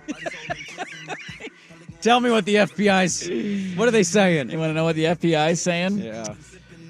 The FBI, in a shocking turn of events, is very high on my college football program. Very high on my program. Oh, you're talking about the college football FPI. Were you thinking NFL FPI? Well, we talked NFL. We were talking NFL there. Mike Tannenbaum said Jordan Love, number 2 quarterback. Nate Tice says Jordan Love, number 3 quarterback. I'm like, Jordan Love coming in with some real expectations. Him and CJ Stroud, dude, this year, how quick is that narrative going to flip if they don't have great seasons? That we tear these people down immediately. We did it with Trevor Lawrence. 2 years ago, he's winning a playoff game. Look at Trevor Lawrence. And then this last year, he has a down year, and it's like, I don't know if I'd give him the contract extension.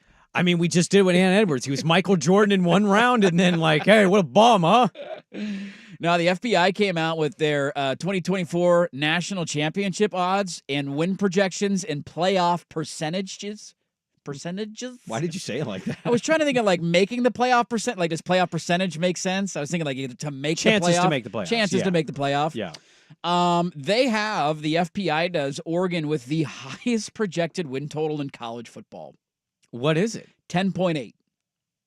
Georgia's a 10.3.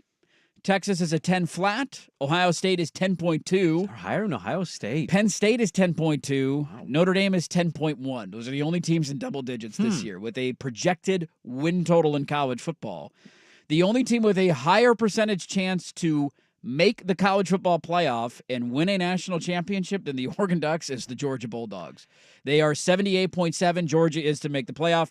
Oregon 75.6. And to win the national championship, Georgia 20.7. Oregon is next at 12.9. Is this making you nervous? Because this isn't like feel good that we won 10 games and that's it. This is I'm not, I don't know where I'm at. But reading stuff like that, it's terrifying. It's almost basically saying Oregon has to be either in the semifinal or the national championship game. I would say semifinal or bust kind of year for them. So if you don't win the Big Ten, that would be what? Winning 2 playoff games? 2 playoff games. And if you win the Big Ten and you get home field advantage, then you only win the one. Only winning one if you get a bye. Yes. In the playoff. Yeah, they are projecting the FPI is in college football. They made their pick to win the Big Ten, and they are picking Oregon to win the Big Ten. Schultze, you're a little more hold them to the fire than dirt, just in the sense of expectation. What is it for you right now in June when you hear stuff like FPI says they're supposed to be maybe the best team in football? I mean, what are we going off of, like Dylan Gabriel's showing in spring ball? Hey, he had a quick release. I think the offense is going to move smoothly from the transition from Bo Nix to Dylan Gabriel. He's the talent coming back and brought in. Well, yeah, exactly. I think that's why they are. Yeah, 2 new wide receivers. They actually restacked the defensive backfield. So, I mean, I guess at this point, I've already, before the FBI has come out, just had the high expectations that going into the Big Ten, the Ducks can compete for a Big Ten championship. I don't see why not in their first season. Mm-hmm. They should be there, and they should be near the college football playoff conversation, if not right in there at the end. But first season, I'm not going to be too disappointed. This is a weird time in college football. What do you mean first season? This is his 3rd season. First season in the Big Ten. In the Big Ten. Oh, gotcha. A lot of transition, a lot of stuff in Eugene that's different. A lot of this has been a literal routine for the last 40 years for some of these guys. Do you think the conference? Okay, so that's interesting because I've been thinking about this from time to time. If I think that matters, I don't know where I'm at quite yet, but it's interesting to hear you. You're a diehard Duck. Throw that in as like a little bit of a, how much this shakes things up for him. I think at the end of the day, I don't count it at all.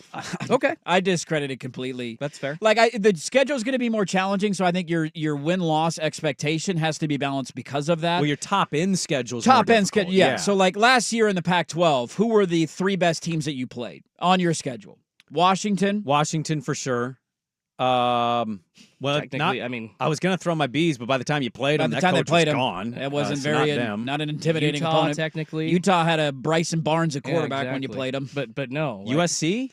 Just because of the offense? Caleb Williams? Yeah, Sure. okay. Colorado Yeah. at the time. No, I'm not gonna no counties on that Exactly. one. I think we all predicted them to get blown this out. is like this is my point of like the top. Now you have to play Ohio State at home. Yep. Michigan, who I think is what's kind of question mark. We'll see, but Michigan's on your schedule on the road late in the season. We're really just overlooking the national champions in all this conversation. In Washington, I mean, you got to play Washington at the end of the year. Maybe Washington is, hey, 2 years ago nobody saw Kalen DeBoer winning 10 games with Penix at quarterback, and maybe Fish does the same. So I think the top end of your schedule is harder. So the win-loss expectation has to be balanced because of that. Like 10-2 next year wouldn't have the same feel as 10-2 this past year when there really was only one other viable threat to you in the conference. And Oregon blew everybody out that they played other than Washington. Every other game, I guess Texas Tech early in the year was close. Yes. So I think that is okay, but I don't give any credit to the bottom 80% of that conference.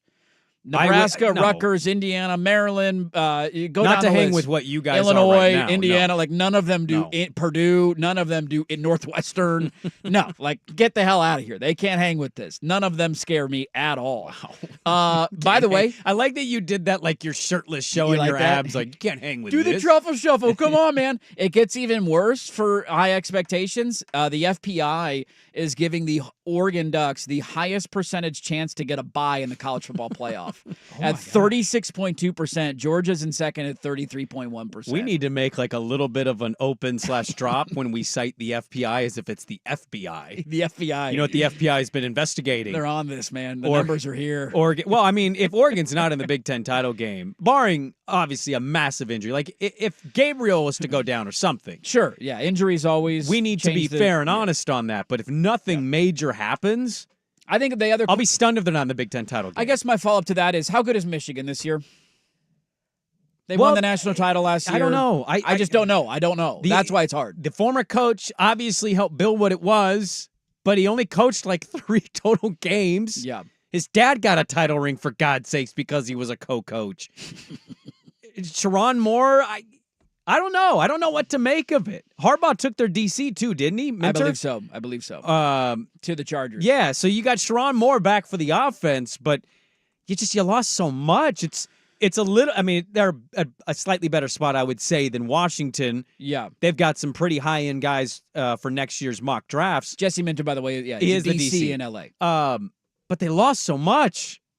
The other hard part with this, too, is that you're going to get some really weird, funky stuff happening where divisions no longer really exist. And so, like, Penn State, I think Penn State's going to be good this year. Well, Aller needs to take a massive step forward. He's got to take a big step. And I think Franklin's officially on hot seat notice for Penn State. Don't disagree with you. They have very high expectations for this year. Oregon and Penn State don't play each other.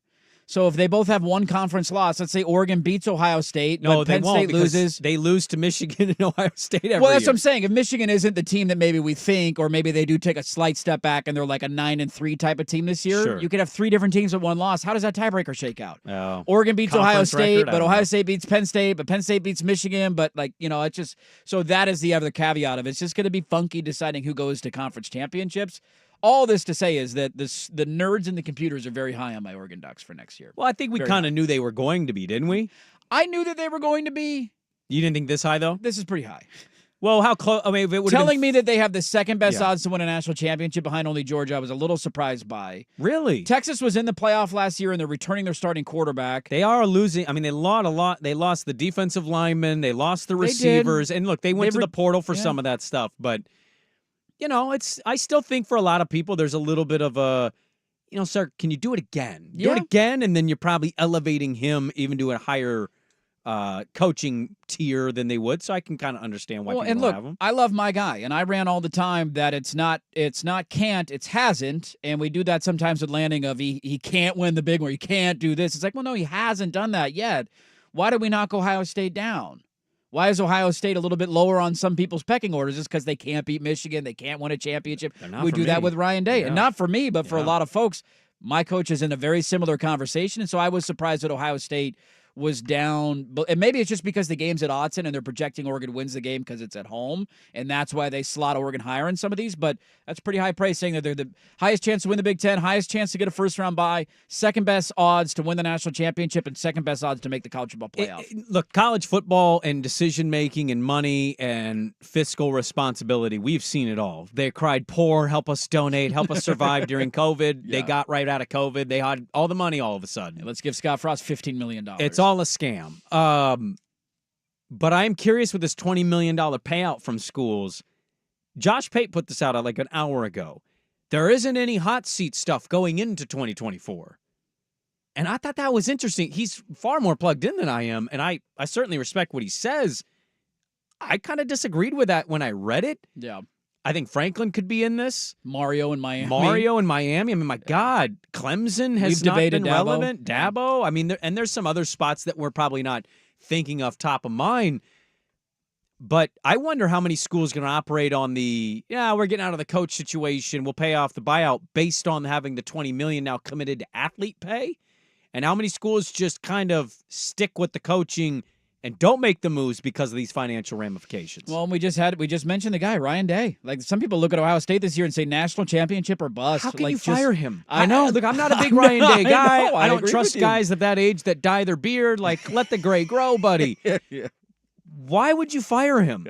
They recruited an elite level, like one of, if not the most elite level. He wins 11 games every year. He wins 11 games. He's going to be in the playoff every year. Yes. Clearly, you just saw with Stroud 2 years ago, he was, a field goal away from beating Georgia? I mean, my God. Yeah.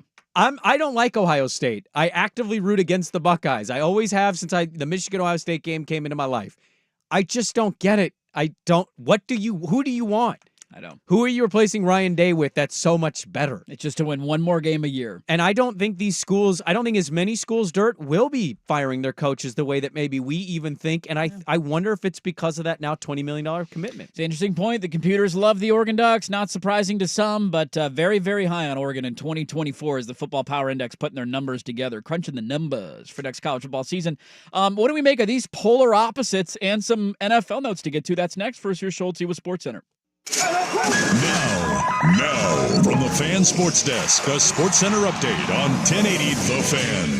First on The Fan, the Oregon Ducks getting it done against UC Santa Barbara with a 3-0 win, advancing to the Super Regional round for the second year in a row. Kevin Sider throwing a great game. Complete game, 4-hit shutout on 128 pitches. They're going to face off against Texas A&M in a best-of-3 series this weekend. The Beavers were up 6-4 in their Corvallis Regional game, playing UC Irvine when it was suspended in the fourth due to rain. They're going to resume play at 12:06 p.m. today in the bottom of the fourth with a runner on first for the Anteaters. You can catch all the action on ESPN+.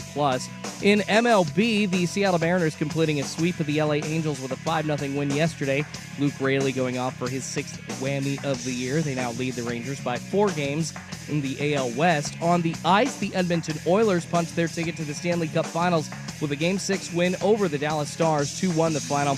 They'll match up against the Florida Panthers on Saturday. And breaking this morning in the NFL, the Minnesota Vikings agreeing to a 4-year, $140 million deal with wide receiver Justin Jefferson. That includes $110 million in guarantees. That deal makes him the highest paid non-quarterback in NFL history. More sports scores and stories in 30 minutes. I'm Schulte at the 1080 The Fan Sports Desk. Listen live or on demand on the Odyssey app, the Fan's desktop player, or tell your smart speaker to play 1080 The Fan. The Hot Corner, now in its new time. Tuesdays at 7 after Isaac and Sue on Portland's sports leader, 1080 The Fan. This month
Sprague's takes. Blue Line Brandon.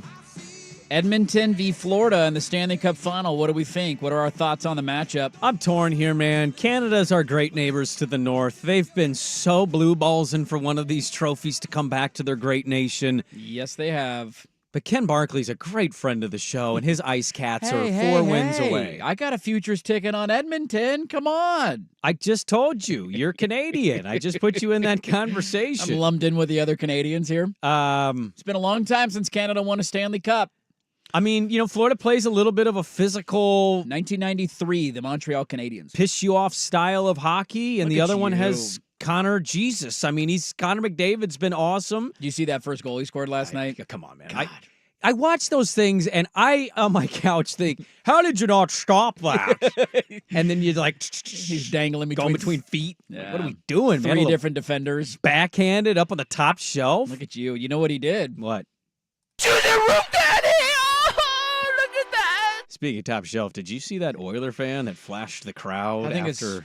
Yes. Good reason to root for the Edmonton Oilers in the Stanley Cup Final. Two good reasons. This is the longest distance between teams competing in a championship in sports history, Miami to Edmonton. So, I forgive me for my geography Yes. being off here. So, if Vancouver would have gotten there against New York, yes, it still would have been longer distance-wise? That's a good question, Bob. Because I think somebody did this, and they said of anything in Okay, let me sports, see. the only other option would have been Portland and somebody, I think is what it was. Okay, Vancouver, British Columbia. Now, how do I do 2? I need directions 2. I hate when you do this. It just pops up the map. I'm going to be honest with you. If Vancouver. we're in the trust tree here, in Edmonton in my brain is more East Coast-ish, but I understand that I've been wrong on this. Yeah, not East Coast-ish. So I've seen this and I've been like, okay, all right, fun fact, didn't know. They are, I'm trying to scroll on my old map here. Edmonton is, where the hell is Edmonton?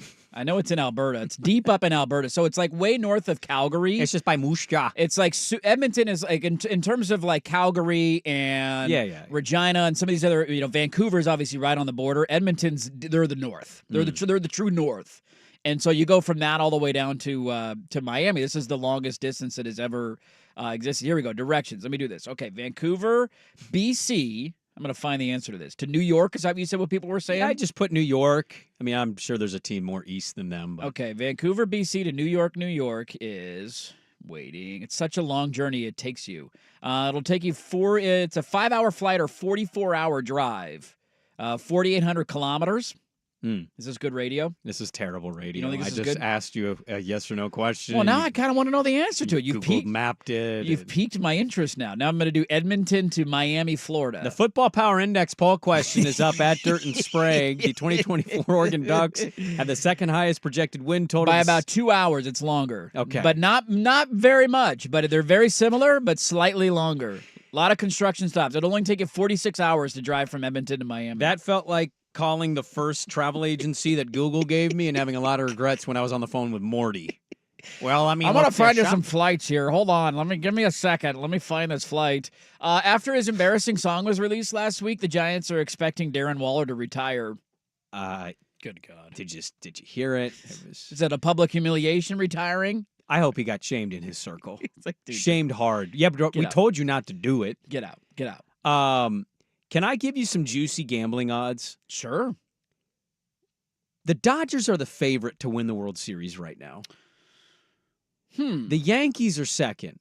Ooh, by the way, I cashed out my ticket on Friday because the Dodgers scared me. My loser baseball parlay, I had locked the first 4 games up, saw that the Dodgers had no hits through 3 innings and the Rockies had 5, cashed out, and they ended up losing that game to Colorado. The Phillies are 6-1. And the Astros have the same odds as the Mariners, who are 4 games up in the division. The Mariners just fired their, what do they call their him? Offensive coordinator. Yeah, Brant Brown. Well, when you have a bottom 5 offense in baseball in every category, you tend to kind of react. I think they have the second worst offense in all of baseball. But they also have the best pitching, staff in baseball. They have the worst run differential for any team leading their division. It's bad. They have scored 7 more runs than their opponents. But they're winning. Hey, technically, you could score 162 runs, and hey, if you hold the other teams to none, you're fine. But God, it's just terrible. The Astros-Mariner one, it's not that surprising to me. The Astros are terrible. They are not good, but it's also the Astros have been to 8 straight ALCSs, 7 straight. What are we talking here, right? So I think that's baked into some of the odds. Sure. The Dodgers having better odds than the Phillies right now is ridiculous. That is an easy. That's ridiculous. Yeah, that's clickbaity, isn't it? That's one that I would jump on for sure. I like the O's. O's are getting you 10-1 value. That's really good odds right there. Yeah. A team that likely will be aggressive at the deadline. Yeah. Like I know Mariner fan feels good. I think Mariner fan feels how you think. I would if I were a Mariner fan. You like the pitching. You feel okay. You're still pissed about this offense. Make our offense Was better. the coach telling him to strike out every time? Is that why we fired him? Like, what do we think he was telling him to do? Hey, put the ball in play, guys. Apparently, he was giving them too much information at once. It was just the meetings were just it was like information heavy, and they kind of just. It's like, guys, at some point, it is see ball, hit ball, so let's try to go with that, right? Open your eyes, man. They, I did see something on their schedule, by the way. The Mariners, you'll hear it here first. They are going to the playoffs this year. There is zero doubt they are going to be a playoff team. You'll hear it here first. I picked them to win the division. No, you heard it here first. Nobody's made that pick yet. Have you looked at their schedule for the next 2 months? I hate you. Like 30. Is it a lot of Angels A's? Dude, they get the Angels, the A's. They have like multiple series against the White Sox. They have the Rockies mixed in there. Well, the Rockies had a better May than the Braves. Like of their remaining schedule, like 30% of it is against the worst teams in the entire sport. And so they are going to feast or famine against bad teams, and people are going to talk themselves into their offense being fixed. The owner and the general manager are not going to do anything to address their offensive needs, and then it's going to bite them in the ass come playoff time. Heard it here first. Do you think that we're going to get fans complaining when their college football team doesn't make the playoff or makes the playoff but doesn't go very far in the playoff? Yes. Are we going to approach the territory where if, let's say, Oregon does get to the playoff, they lose their first game, they get slightly upset. Yes. And then next year, it's again. And it's like, or Ryan Day or whoever. Do we get to a point where the fan base is not happy because, well, it's 12 teams, so absolutely good job for you making one of the 12 spots, but win a title. Let me ask you this. If the Buffalo Bills make the playoffs this year and lose their wild card game, how do they feel? They're firing their coach. Right. That's not even a debate. They may fire the general manager as well. They might even if they just win a wild card game and they get to the divisional round. Especially if Houston's the one that knocks them out and Diggs has a good season. Yep. It's like, well, hey, Brandon B. I think we're going to trend on that territory of like some teams, like the Houston Texans making the playoffs last year was incredible. Anything you do after that, if it's either great, it's icing on the cake. But for teams that are supposed to be the best in the sport, that will be the new expectation. It's no longer a barometer just to make it. You got to make noise when you get there. This has been the most hodgepodge segment we've maybe ever done, and I'm quite enjoying it. Does tampering charges for the Falcons or Eagles do anything for you this week? Maybe losing a first-round pick? Well, they absolutely tampered with Kirk Cousins. Who did the Eagles tamper with again? Saquon Barkley. I think the last time we had one of these tampering charges, I can't remember who it was, but the team, the Dolphins, they lost their 2023 first-round pick They did. for tampering. So do we, anything, losing a first-round pick? Nah, Philly, Atlanta? Could be massive. Could be. Is that a big steal, big story or no? For Really? Schultze? Losing a first-round pick, man, huh? I mean, the Dolphins could have used that first-round pick, that rookie contract, with all those big deals they've handed out. I think you make the same. They just paid Jalen Hurts, and Philly did, and yeah. Atlanta paid Kirk Cousins while also drafting Michael Penix Jr. Philly's also paid Devonta Smith. They've also just paid A.J. Brown. Well, also, if their offense is really good, a lot of people thought they were going to take Latu or the Texas kid Murphy with their first pick. They took Penix. That could be a defensive, stalwart for him next year. Could need a defensive lineman. Patriots lost 2 first-round picks in the middle of their 2 different dynasty runs. So if you're a good team, you're going to make it up in the second round. Find a way around it. Like, Wow. whatever. Okay. Very there you go. dismissive. He's Ah, poo-pooing it. Poo-pooing it. Aren't the Patriots the outlier we should never cite? No, I'm saying if your organization is well run at that time. You can overcome it. Exactly. The Eagles, they have enough talent on their roster. They could also find a diamond in the right. It's possible. F them picks. Okay. Schultze going F them picks. Don't need them. Hey, well, your Beavs join my baseball blue blood program in the Super Regionals. We'll close up there next on The Fan. The Herd with Colin Cowherd. Colin Cowherd.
All right, before we close up here on a Monday, a quick reminder that Ottotown GMC presents the 10th annual Fan Golf Classic at Langdon Farms Golf Club. You can come join us for a unique golf experience Thursday, July 11th.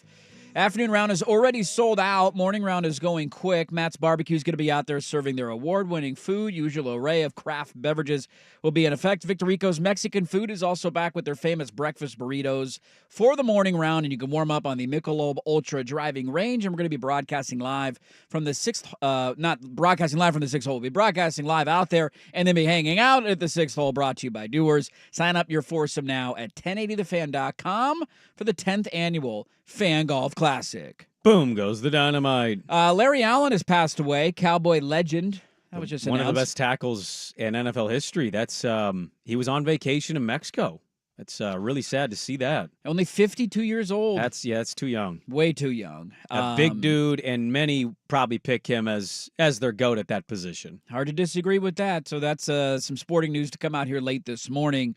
Now we wait around this afternoon for your Oregon State Beavers to restart their game. So this is always awkward when you have one of these. Like, it's going to start again in the bottom. Like, you just show up, 12:06 first pitch, but it's the bottom of the fourth inning, I believe.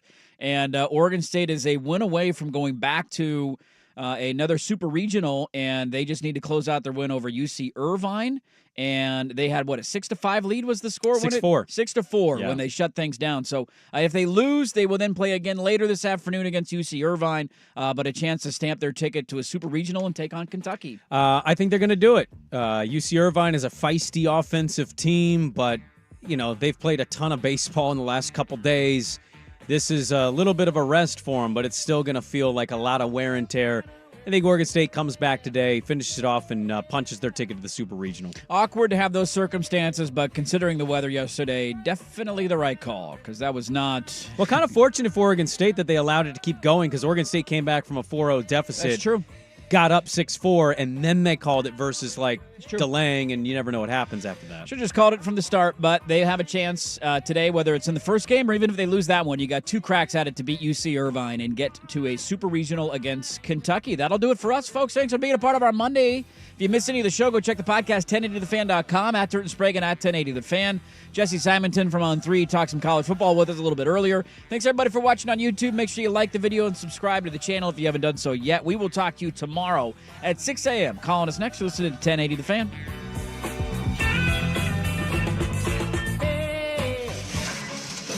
Hey, it's Nick Ashew helping you beat the books with BetQL. Today is sale day in Atlanta, and it's a prime spot to bet on his torrid start to continue. Chris